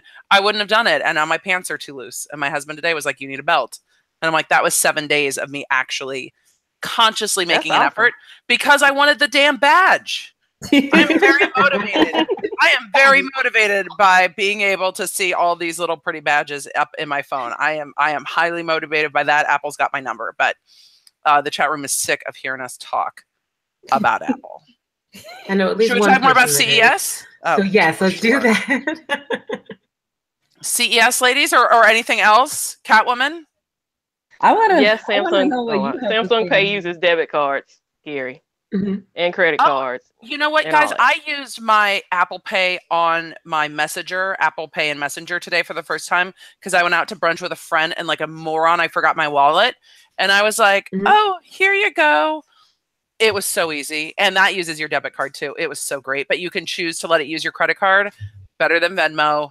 Faster than Venmo. Oh, it was so good. But I don't earn rewards points. And I would be so down for rewards points. Scrumptious. I'd be so down for rewards. People always hate on companies for like stealing ideas from each other. But I'm like, Apple, come on. Let me get my points, bro. You know those new little chips that they put in the credit cards now that drive me nuts because mine was broke. Mine was broken, so I ordered another card. But while that was down, I was using my watch to pay because I would go up and Walmart would say, well, after 3 times, it'll automatically take it. But everybody's behind me in the line looking at me like, okay, she don't have money because her card ain't going through. So I just ordered a whole nother card. But in the meanwhile, I was just using my watch to pay for everything. I love it. I go into Trader Joe's without anything except my watch, not even my phone, and just pay when I check out. The only problem is when I want wine. And then they're like, you don't have ID on you. And I'm like, can't we figure out a way to verify my age so that it can tag it to the credit card, right? Tag it to the credit card in my pay so that it can verify age for payment, not for like ID for law enforcement, not for here's my license if I get pulled over, but just my age is verified through my Apple Pay so I can buy wine without my wallet. Like, but wait, don't they want to put a chip in our skin? Right? I mean, that's the key, right? Don't they say they will put a chip in our skin and say, hey, all I gotta do is just scan us? I'm good on that. Yeah, I'm cool on that too, but I have contemplated wanting to put like pet chips in my children because I don't want them to get lost. Do you watch Black Mirror on Netflix, Emily? I don't because I'm so deep into something else, but I will. Okay, there's an episode of the newest season that just released, like on New Year's, about that concept of like kind of helicopter parenting and wanting to like implant things in our kids to keep up with them. I think you'd like that one. It's called Archangel. It's season 4, episode 2, I think. I have to fight the urge. It's like when they're teenagers, you have to fight the urge to not want to put the chip on their car that shows you how fast they're going and where they're going. Because I got up to stuff in my car my parents never knew anything about. I always came home and never got in trouble. The police never brought me home as a teen. And so, you know, I just, it's hard when you can track to not want to. That's, I have problems with that. But don't we get to, I mean, isn't technology get to the point where it's, if you got a smartphone and you got a cop pulling you over, right? You say, listen, and this happened to me too. I said, all right, I don't have my insurance paper on it, but look at that, right? I got a screenshot of it. Yep. Right. I mean, they look at it.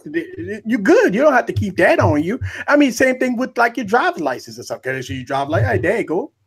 Oh, okay. I mean, you got some cops who like, they look at your phone. All they want is the number. They can run your name either way. So, but I see what you said, like as far as buying wine. I mean, is it the credit card should be the point, or even your watch or even your smartphone should tell we got the technology that can do this, right? They could tell the people that they're 16 years old, they can't buy liquor. Just scanning them. I'm over 21.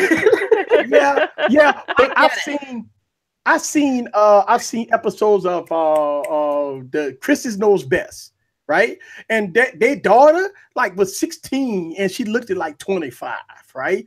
And so I mean, yeah, I can see as far as even the boys and the men or whatever, but I can see the point of not buying alcohol. I mean, you can still get. I don't understand the point of you might as well sell alcohol. If they don't buy it from you, they gonna get it eventually, just like a gun. It's like if you don't sell it to them, they gonna find it anyway, right? So I look at it like, okay, isn't it that you could show your phone because everybody got a phone, for God's sakes, right? They could show a phone and they got some type of serial number. I mean, even with the credit cards, don't the credit cards know how old you are? I mean, no, that's not embedded, but I think I wouldn't be surprised if there was not a way to embed that info into Apple Pay, Samsung Pay, and just verify age and verify payment at the same time. That's all I'm saying. Because you think about this, who carry cash? I don't carry cash no more. Money's dirty. And so if somebody robbed you or something happened, they get you, all right, take my credit cards and I run, right? I mean, that's how it works, right? I mean, all you gotta do is make one phone call and the credit cards is now in the void. I mean, nobody will carry cash. Even when I go to happy hour, I mean, I'm having a few bubblies. I don't carry cash.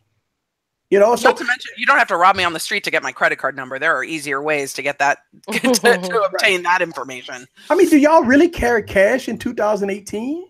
No, that's the point. I mean, nobody don't carry cash. I mean, yeah, just to, to have a few bucks. To say, even when I go get coffee in the morning, I mean, I got an app that has my card on it. It's boop, there it is, right? I mean, who carries cash? Points. You get points on that app. I was at Starbucks the other day with a guy that had no idea there was a Starbucks app that could get paid. He had no idea there was a Starbucks app. Oh my gosh. I was like, he was talking to me because so I went to Starbucks and was trying to charge my iPhone 10, and this was the first time I had done it. But the Starbucks pads in Starbucks are on the different standard. They're not on Qi, they're power pad. So you can't charge the iPhone 10. So I was sitting there putting my iPhone on the pad, picking it up and putting it on the pad, picking it up. And I'm like, it just won't charge. And then I grabbed the little dongle that they have at Starbucks to try to charge the thing, and it wouldn't charge with that either. And the guy was there's that word. The young man sitting next to me looked at me and he goes, well, watch this. And he pulls out a Samsung phone, puts it down. He's like, that charges. And I was like, you're hilarious. I think you're amazing. Thank you for that. He's like, I don't know. It's the phone that works. This is what I got. My girlfriend got to buy one, get one. And this is the phone I have. I'm like, well, how well does your Starbucks app work? And he was like, what Starbucks app? I'm like, how else do you pay for Starbucks? If not with a Starbucks app from your car before you walk into the store, you pre-order it. He's like, you can pre-order Starbucks? What? And this was Is there another way to get Starbucks anymore? Right? I'm like, you wait in and line earn free drinks? Exactly. Dude, I can tell you exactly how many pumps of everything I want on there. If I want two dollops of whipped cream on top of my drink. You can add lime. I don't have to stay in there dictating this to a barista. Like, dude. Right. It's so amazing. But he had no idea. I was like, there are still people that don't know. And this was a young gentleman. I was like, this is not, if you're 60, I forgive you. But nope, not dialed in. Anyway. I have a coworker that was the same way. She went to Starbucks almost every day. So if you're going that often and you're not earning points, it's just like, what are you doing with your life? I get free coffee all the time from Starbucks. I really do. I love it. Free coffee all the time from Starbucks. I'm planning our breakfast right now based on these points. Gonna get those egg bites. I love it. I love it so much. I drink Starbucks every day. Gary Brown, you can pre-order at Starbucks. I'm sorry, I'm not done talking about this yet because it revolutionized my life. You can order on the phone and just go pick it up at the pickup station and say hello to your barista and take your stuff and go. And it's unlike every other place I've ever ordered food from, and I order food way too much. Starbucks has yet to be wrong on my food. And dude, you can go to the drive-through. We have a drive-through Starbucks here, and we place our mobile order, get to the drive-through window. They're like, hey, can I help you? Yeah. We got a pickup order for Corey. Oh, sure. Come around to the window. It's ready for you. And just do it. Like, we place it on the way to Starbucks. It's quicker than if you even had to get in the line. I do not have a drive-through in my area. This is one thing I do not. I don't have a drive-through either near me. Oh no, it's so convenient. It's a brand new Starbucks that they built like walking distance up the street from us. It took them 6 months to build, and I'm like, dude, come on, you're killing me. You're killing me. But the day it was open, I was like, babe, I don't even need coffee that bad, but we're going. I want some of Derek Floyd's points. Did y'all see how many points he has from 1,000? You said 21,000. Derek Floyd, you need to trade those points for Bitcoin. See if Samsung Samsung can let get a phone for it. Yeah, he said he's gonna try to get a phone for it. That'd be awesome. I mean, my credit card points add up. We get Disney points to go on our cruises. I love a points program. I'm writing to Apple tomorrow and being like, Apple, I hear that Samsung gives points. I need rewards points. What y'all gonna do about it? and then I would start loading up my Apple Pay and pay for my phones on Apple Pay, and then you would just points the hell out of that stuff.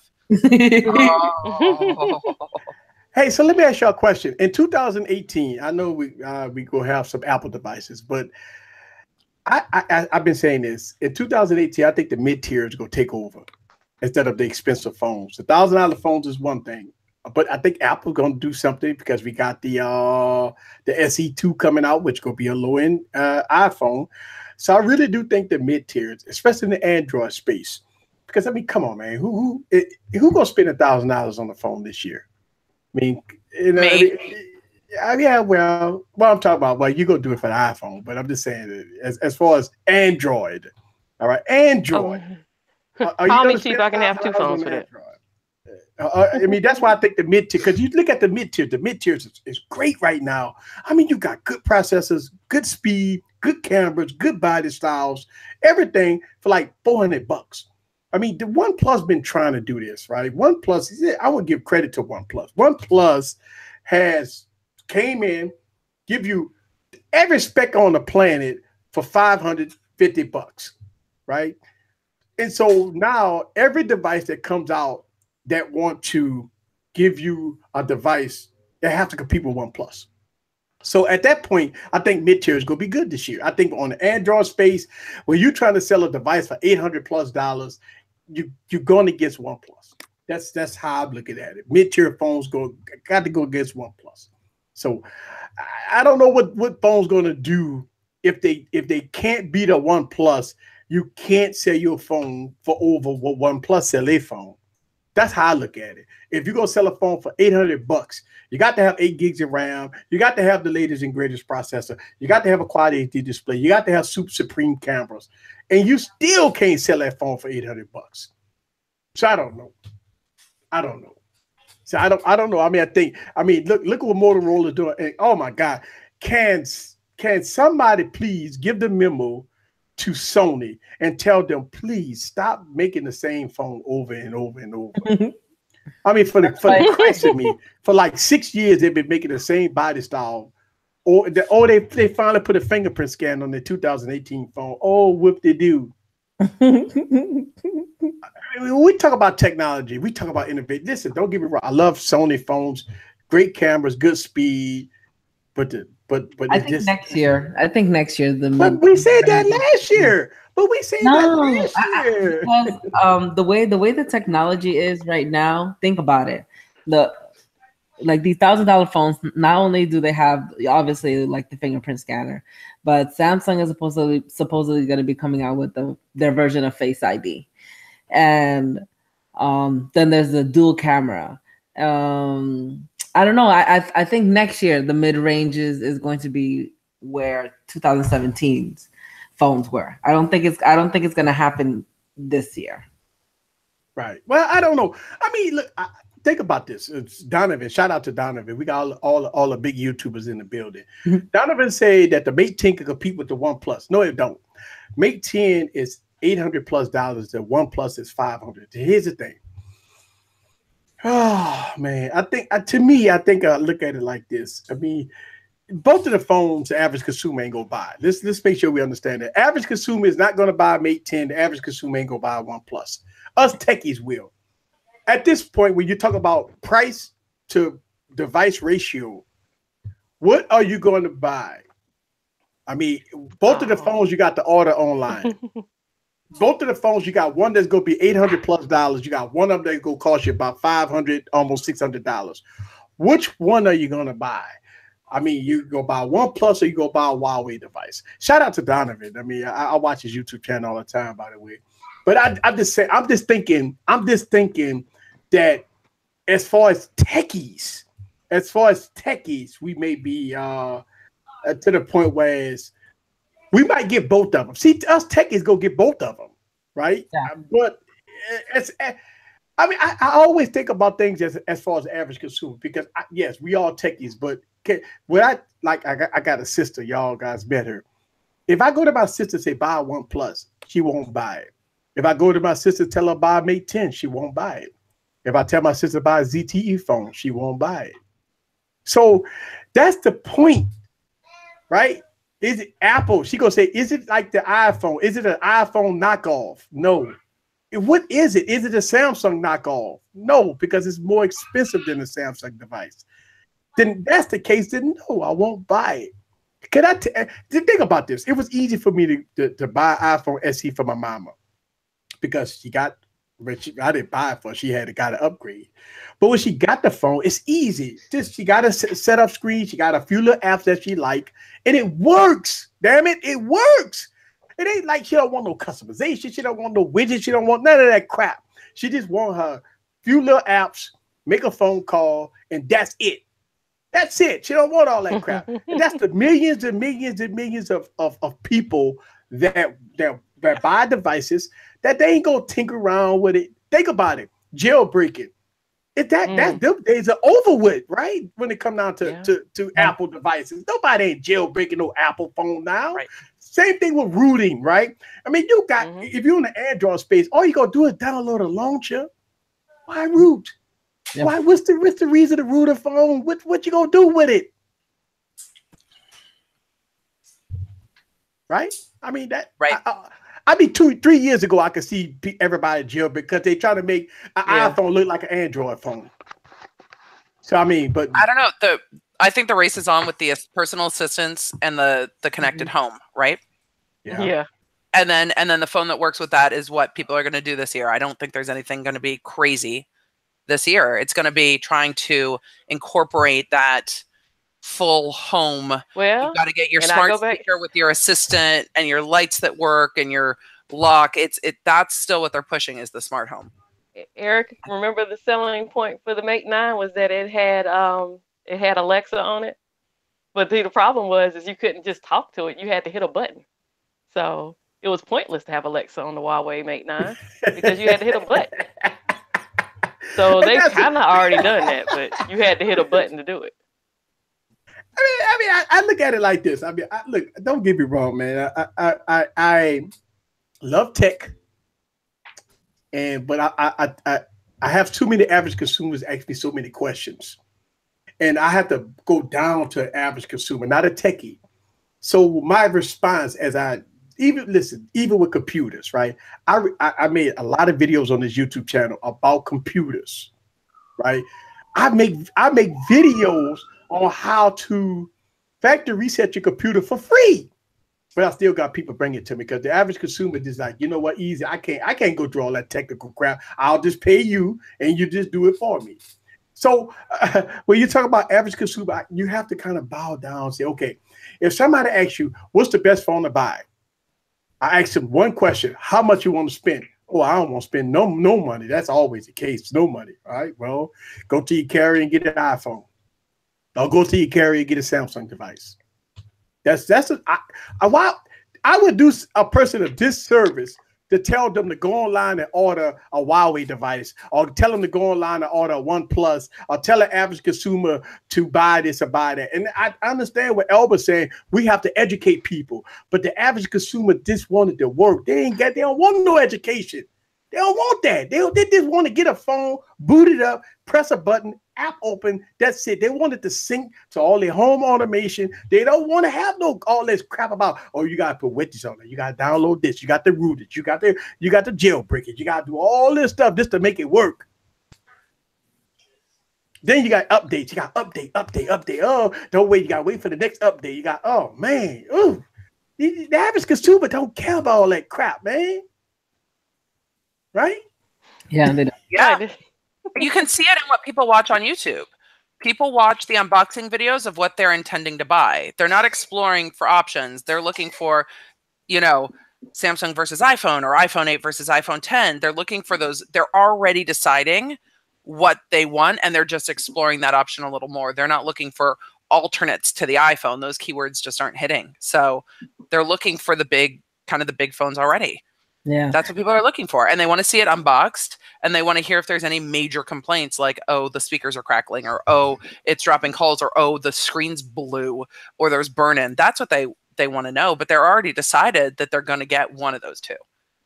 I mean, especially around the holidays, right? I mean, you got the holidays and you know, around Christmas, Thanksgiving, and all that stuff. People always ask the question, "Oh God, I'm up for an upgrade." That's always be the thing. I'm up for upgrade. What should I get? My question is, what did you have? Oh, I had a Galaxy S5. Okay, well, get a Galaxy S8. If you're going to use your upgrade, get the same device that you're going to get. But if the average consumer say, you know what, I'm tired of Samsung crap, I want to try something different. Well, go iOS, basically. Or if iPhone people say, you know what, I'm tired of iPhones, I want to try something a little different. I want to be a little geeky. All right, well, go Samsung. I won't listen on this YouTube channel. I might make a lot of videos.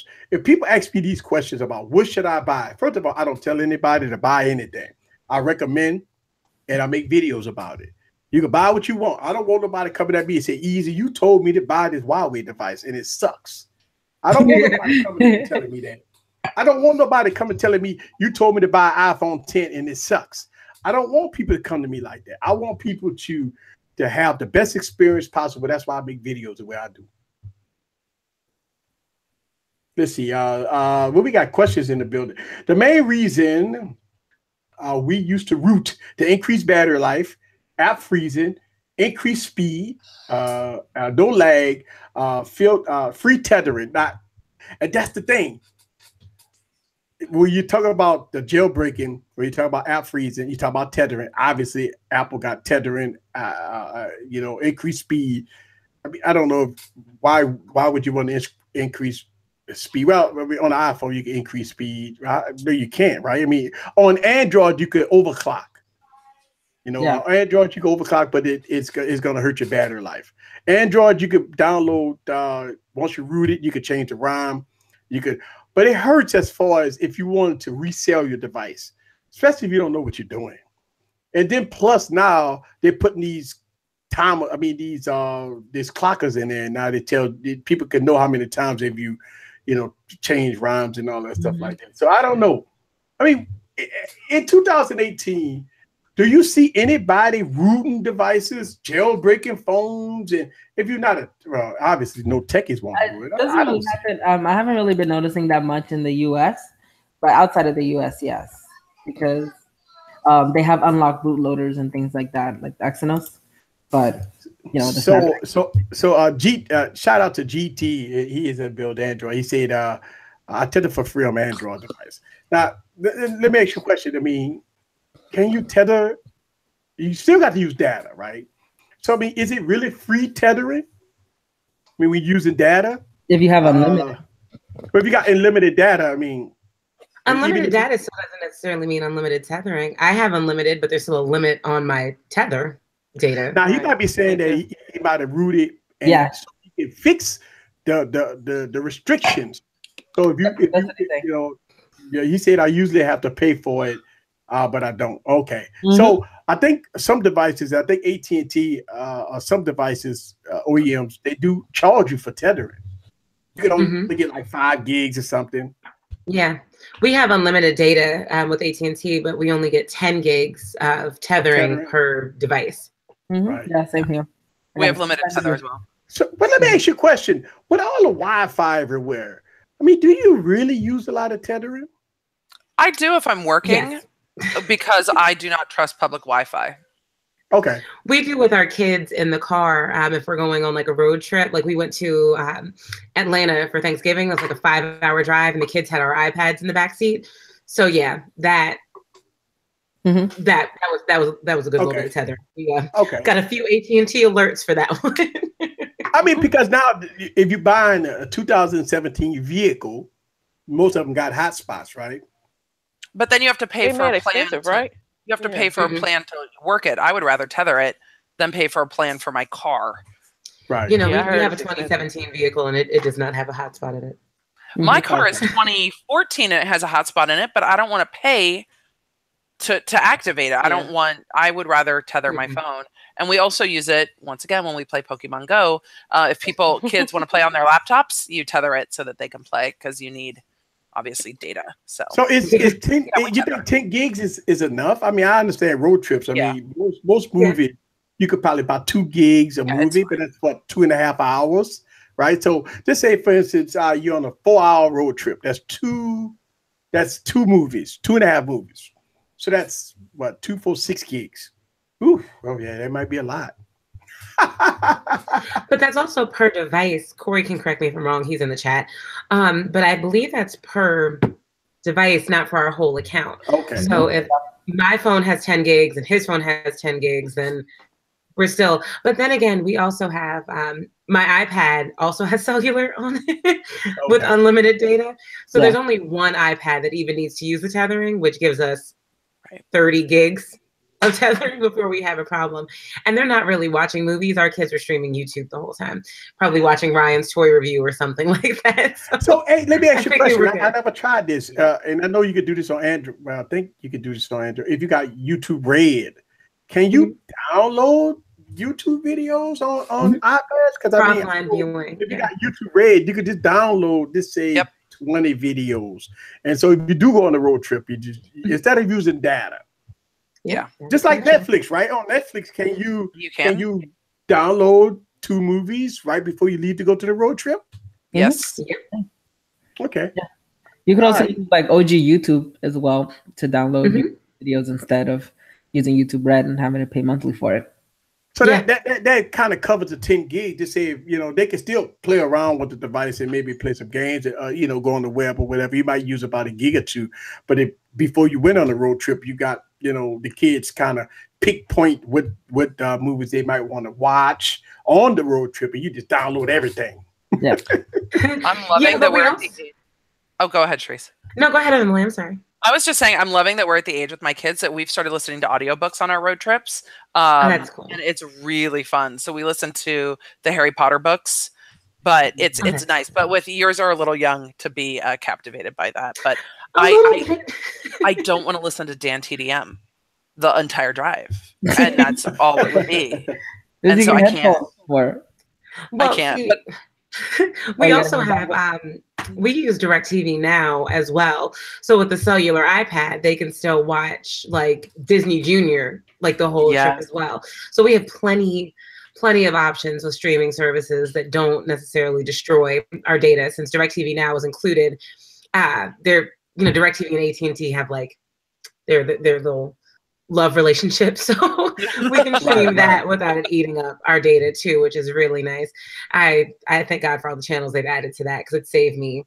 I don't know if you've traveled with a 2-year-old and a 3-year-old before, but it's like, oh man. So I would burn through all of our data to keep them quiet in the car. Hey, shouts out to Derek Floyd. He said he do a 10-mile, he walked 10 miles a day. Listen, I've been doing tech and health, and I do 2 miles and I'm pooped, man. By the time I get to that 2nd mile, I can't go no more, man. I know I'm out of shape. That's why I'm doing my fitness and health. But boy, you say 10 miles a day. Oh my God, that is a lot. That's stamina right there. Eric, I want to see 10 miles is a lot, and I don't have time for that because it would take me forever. But Easy, I need you to post your New Year's challenge when you earn your badge. I earned some badges already on my Apple Watch. Post it up on Twitter. I want to see them.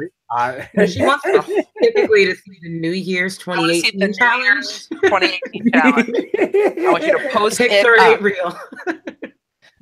It didn't happen. The chat room was asking about demonetization because I missed a week and we were going to talk demonetization, and Catwoman was asking me about it, and we got about 10 minutes left. Do you guys care if we jump to that real quick? Yes, please do. Are we cool? So December, YouTube apparently gave a bunch of press conferences saying that they were hiring 10,000 people to start dealing with demonetization gate, and they were going to be working in conjunction with YouTubers to deal with their bots that were demonetizing things. But it's in all their terms. Like they can do it. I think that the way they're deploying it is where there's room to kind of attack the way that they are demonetizing things within the first 24 hours. Because even our last stream that I was on right before the new year was demonetized when it went up. Wow. Like it was demonetized when it went up. So it seems as if it's not being evaluated. So I don't know if they are flagging certain channels that have a higher rate of demonetization, because very few of mine get demonetized.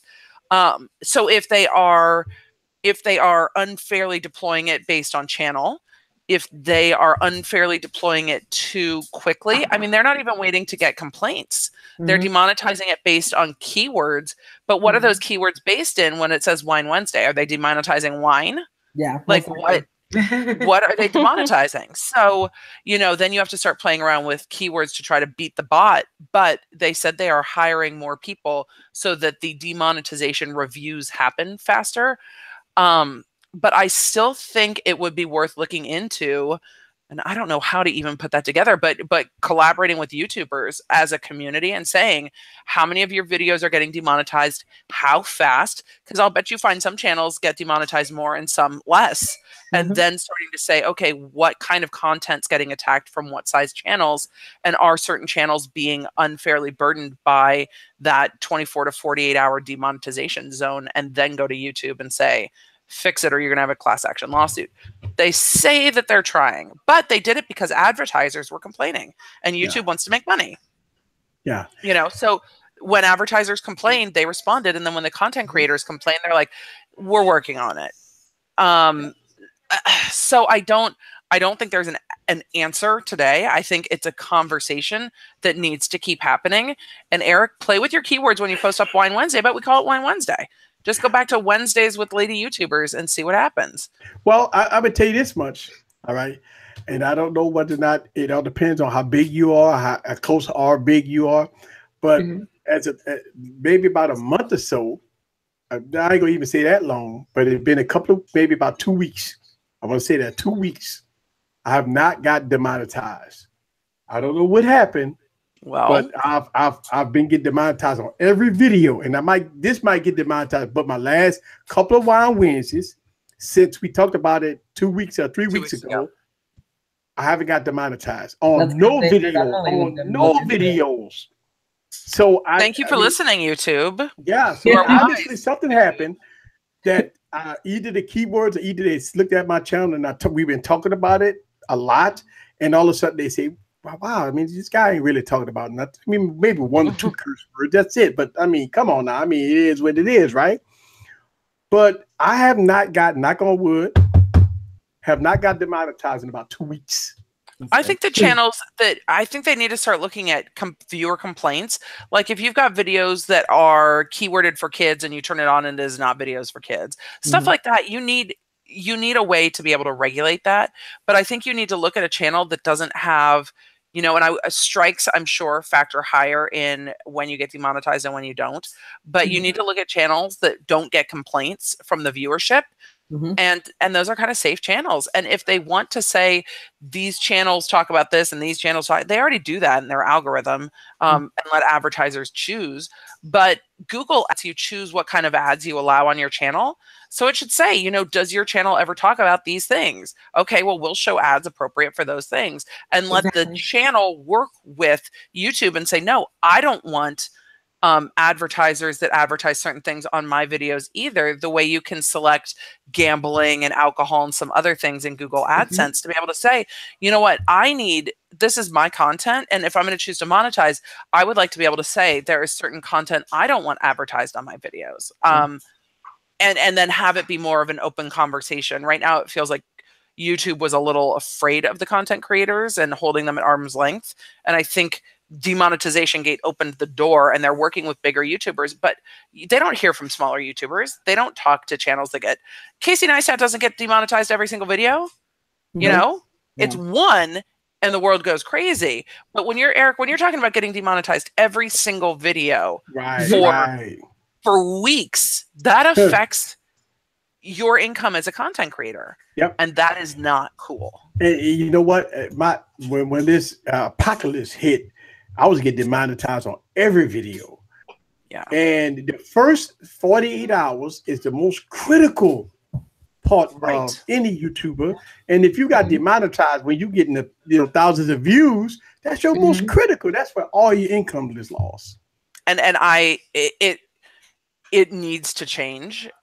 And I don't know if they wait till somebody complains or if they should reimburse. I mean, this is what they should do is say, if your video gets improperly demonetized, we will reimburse you for any ad income generated during that period.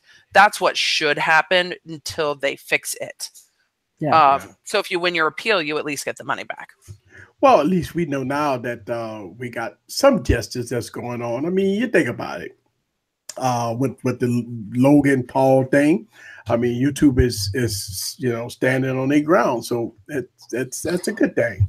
They're trying. I think they're trying.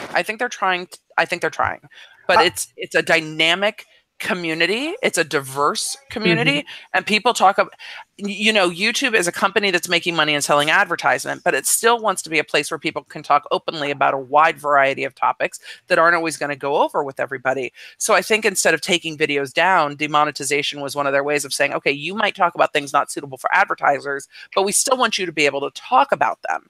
So I think they're trying to find a balance, but the demonetization issue, not being recompensated if you win your appeal is, a problem. Eric, would you be bummed if you got demonetized, but then you got compensated when you won your appeal? Because you've won them all. Right. Would that be as much of a problem? Right. That wouldn't be a problem. The thing about it is, I agree with you. But here's the thing. They needed the staff because, unfortunately, they got so many content created from different types of spectrum, right? Whether they're car videos, cake videos, political channels are getting hit the worst, right? I watch a lot of political channels. Before the apocalypse happened, they was doing good. I mean, millions of subscribers and hundreds of millions of views, right? Then all of a sudden, when the apocalypse hit, they say they gave the strong thing about politics and stuff like that. So they start talking about politics, everything get demonetized. Not only that, they get strikes for it. So they're going to Patreon and stuff like that. They're going to Patreon. And you know what? I learned this the hard way. Patreon hurts, though, because people get upset for paying you $1 a month. I mean, I don't want to pay you no $1 a month. Listen, I had a big drawback myself because I have a Patreon account. And people really hate me for that. People hate me that I got a Patreon account. I heard it. Trust me. It sucks. It sucks. But I do have a Patreon account. For everybody that want to get exclusive content and content that I always drop first is always on my Patreon account. So, yeah, people hate me for it. Why you put it on Patreon first? Big House Production. They paid for it. Because it's not getting demonetized. Yeah. Big House Production said YouTube is just doing the demonetization to slow everyone's revenue so they can pay the big and most popular YouTubers more. What's funny though is Google makes like 96% of their annual revenue from advertising. It's like 25% is from AdSense, like from YouTube, and then the other my brain isn't doing math right now. Like 70% is from AdWords and advertising on people's blogs and websites and those sorts of things. So for them to try to act like they don't have the money to give to us is insane. Like the concept that they'd even need to shuffle around the funds, that's crazy to me. Like you want to talk about cell phones only cost $200, but they charge us $1,000? No. YouTube is a money grab for Google. That's a major money grab because even if you look at how much we make, they're taking like 40% off the top by default without doing anything, by just giving us the platform to post our stuff. They're already making 40% of whatever we bring in. They're taking into their pockets. The least they could do is not demonetize me the second my ancestry results go up. Did you get demonetized on that video? Every video we post gets demonetized within a couple of hours, and it's demonetized for a few hours up to like a day or two. Every single one does. Why don't you just post it up as unlisted first? Well, we do that, but then it's still, we post them as unlisted. Excuse me, when we're still making like certain edits and things like before we schedule it to go live. But even unlisted now, like you said, you're not listed. So if we have taken the time to search for keywords and such, unless I'm linking you directly back to my YouTube video, you're not finding me. So if I'm posting something that's like relevant for today, it's not going to matter if you can find me. Videos would get demonetized. So what I did was I repost them and I wait 24 hours. And when it gets demonetized, then I put in the request for it to be reviewed, and then I wait for it to be remonetized, and then I publish it.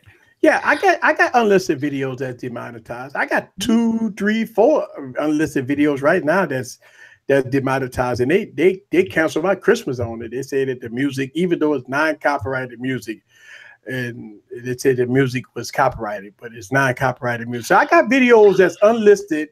Yeah. I got a private video Damn. monetized, and I didn't even monetize it.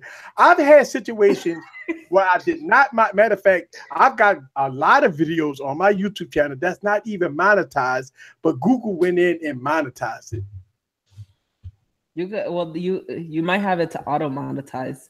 You can They went in there. I've had situations where I've had a video that was not monetized because I know it's gonna get demonetized, but they went in and monetized it anyway. Yeah, I kid you not. I'm telling you, it's crazy. Do you guys think we should do a survey? I should host a survey on my lawyer site and do a survey and let YouTubers fill out how often they get demonetized and start collecting data on whether certain channels are getting hit differently. I've been demonetized once. But it's so funny is that even when you demonetize, they're still showing ads. They're still showing ads, so they're still making money. They're just not giving you your cut of the money. And that's the problem. When you win your appeal, you should get it back. That's why they should, not a red sign. Right. It's so funny you get demonetized. No, no. I'm gonna tell you what happens a lot. I'm gonna tell y'all guys. Check this out. Most of my videos, I go unlisted because I put it in my VIP section for a few days. I accumulate a lot of views first. Don't you know, sometimes this happens to me sometimes a lot lately. I have 800 views on an unlisted video. And as soon as I make it public, those 800 views go away. Yeah, it goes back down to zero. I noticed that. Down to zero. I noticed that about yours. But these are for real views. Yeah. These are people that watch the shit. And all of a sudden I have 800 views and then check back at 2 hours and they go from 800 to 30. Zero. Yeah. I noticed that happen. Like, yeah, you seen that happen on my channel. It happens a lot on my channel. I have almost 1,000 views before I even post it because it's been unlisted and it's been circulating onto social media through my VIPs and stuff. I have almost 1,000 views. Then I post it on YouTube, and 30 minutes later, an hour later, it goes from 1,000 to zero. And then when I look at my analytics, it'll give me a negative. Yeah. But these are for real views.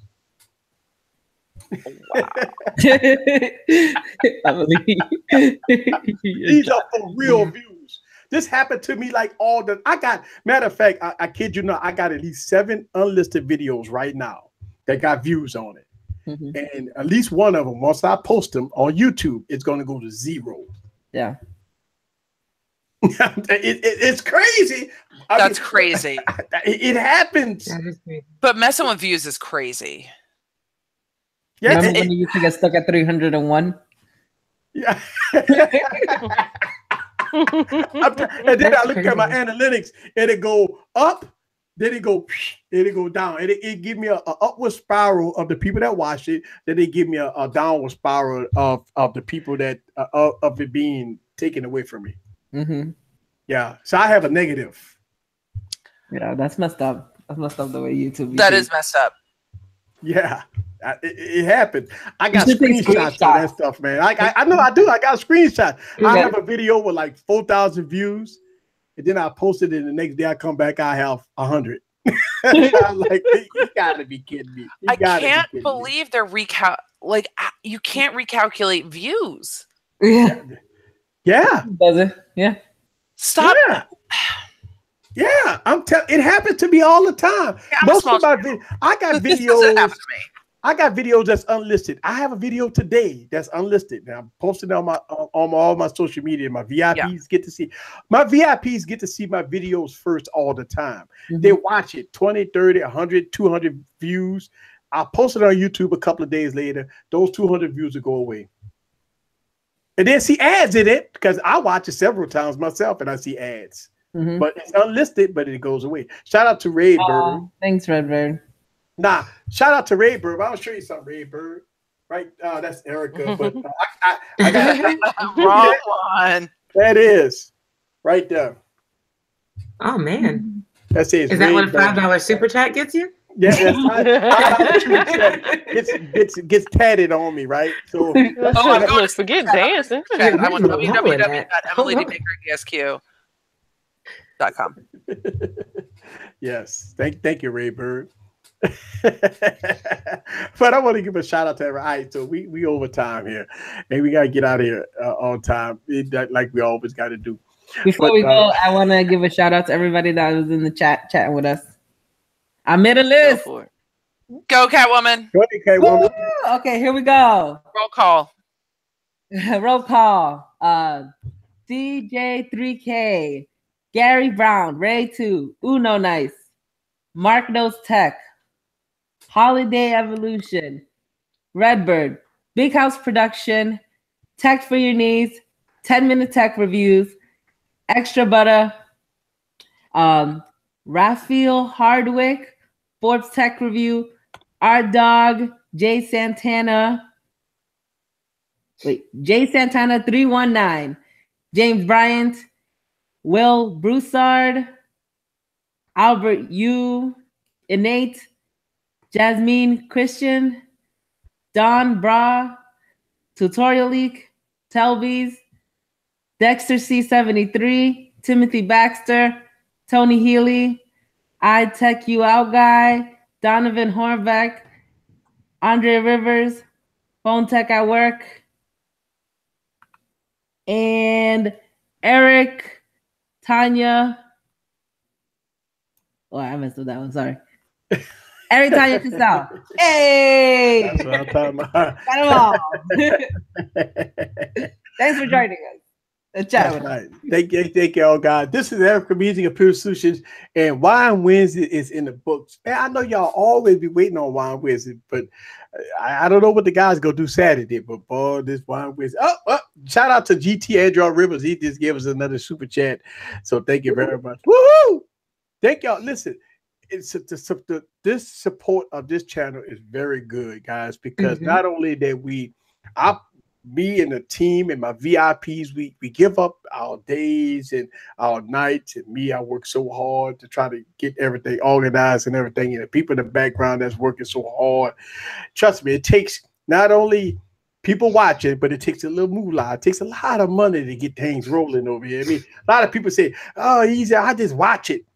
Yeah, sometimes, I mean, watching it, sometimes you got to add a little funding to it. Funded is good. Everything needs to be funded, guys. Yeah. Everything needs to be funded. I mean, it's nothing for free. These events is not free. Everything, it's nothing for free. So I really do appreciate it. If you want to become a VIP of Easy Computer Solutions, if you want to get first dibs of my video that I'm about to post in the VIP section like in the next 10 minutes, go down in the description below, become a VIP. It's only cost you 4 quarters, 100 pennies. You can see them on the ground all over the place. People drop 4 quarters. It only cost you 4 quarters a month. 4 quarters. What people tripping about? Easy. I ain't giving you it's 4 quarters. It's support, guys. It's not about me begging for money. I'm not begging for money. I'm begging for some. I ain't begging. I ain't gonna say that. We saying support. If you love the cause, it's all about the cause, guys. Listen, nothing for free. And as we go along with this future, and make sure y'all subscribe to everybody here on this YouTube channel. And make sure you follow Scrumptious. She's not a YouTuber. She be on Google Plus. And look, I'm gonna say this. I saw your video, your post that you did on Google Plus where you got 4 screenshots of 4 different phones. I seen that on Google Plus, Scrumptious. So that it was pretty neat with the 4 different shots. So follow Scrumptious on Google Plus and Twitter. Also follow Cerise with the Tech Couple on YouTube, Catwoman, a Tech Valor on YouTube, and Emily D. Baker on YouTube. Make sure you follow all these folks. You know, this is the point. The VIPs, they give up their Wednesday nights to come here to have some fun with us and give us that knowledge. We learned a lot tonight. I always learn a lot. Thank y'all guys very much. Let's see. Uno I say these stupid bills I ain't paying tonight. Nothing is free. You ain't lying, bro. That's what I'm saying. Nothing free. A lot of people always say, well, easy. YouTube is free. YouTube is not free, folks. You got to pay for the device that you're watching it on. You got to pay for some type of internet service. You have to pay for something. The lights that you're watching right now has to be paid for. So again, You have to follow the cause. If you understand what we're trying to do, we're trying to make a difference. We're trying to change. Let me tell you something. In the next couple of years, Wine Wednesday gonna be everywhere. We're gonna make sure it's everywhere. We're gonna have millions and millions and millions of people watching us across the globe. And we're gonna have some fun in doing it. Thank you, ladies. Thank y'all very much. Y'all want to say y'all last goodbye, Cerise? Okay. Well, I was going to say YouTube isn't free, but we do have a free giveaway going on our channel right now. It is running through midnight tomorrow night, midnight Thursday, to win a $100 Google Play Store gift card. Now, I know y'all say we're all Apple, this, that, and the third, but we're giving away Google stuff for you Android lovers. So, but yes, thank you so much for the support. As always, Easy. I think we're actually following in your footsteps. We're going to be doing a live stream Friday night to announce the winner of the giveaway before we head out. Sunday is actually our 6-year wedding anniversary, so we're going away this weekend. Congratulations. Thank you. So Corey not gonna be on my Saturday show. Ooh. I mean, I don't know. He may not make it. He may not make it. He hopefully will be otherwise occupied on Saturday night. So he might not. Here's Corey. Hey. He's still working on that 75-inch TV, so he probably isn't going to be around. Corey, hold on, wait a minute, Corey. I understand. Corey's bringing the dongles. Corey, 75 inches, man. 75 Dongle inches. vision. Yes. 75 inches, man. Get that TV, man. Listen, you got to come on stream. It's all good, my brother. 75 inches. He will be otherwise occupied. So, but no, as always, thank you so much. So much, Eric. I'm losing my voice. It's been a blast, like always, y'all. Yes. And somebody says Superman time. Yes. Go ahead. Hey, here's hoping, man. We've been together for 11 years. I need a weekend that's good without the kids. So yeah, it is. All the dongles, please. This Catwoman, meow. Hey, everybody. Tech Valor everywhere. Check us out. She like she been drinking kombucha all night.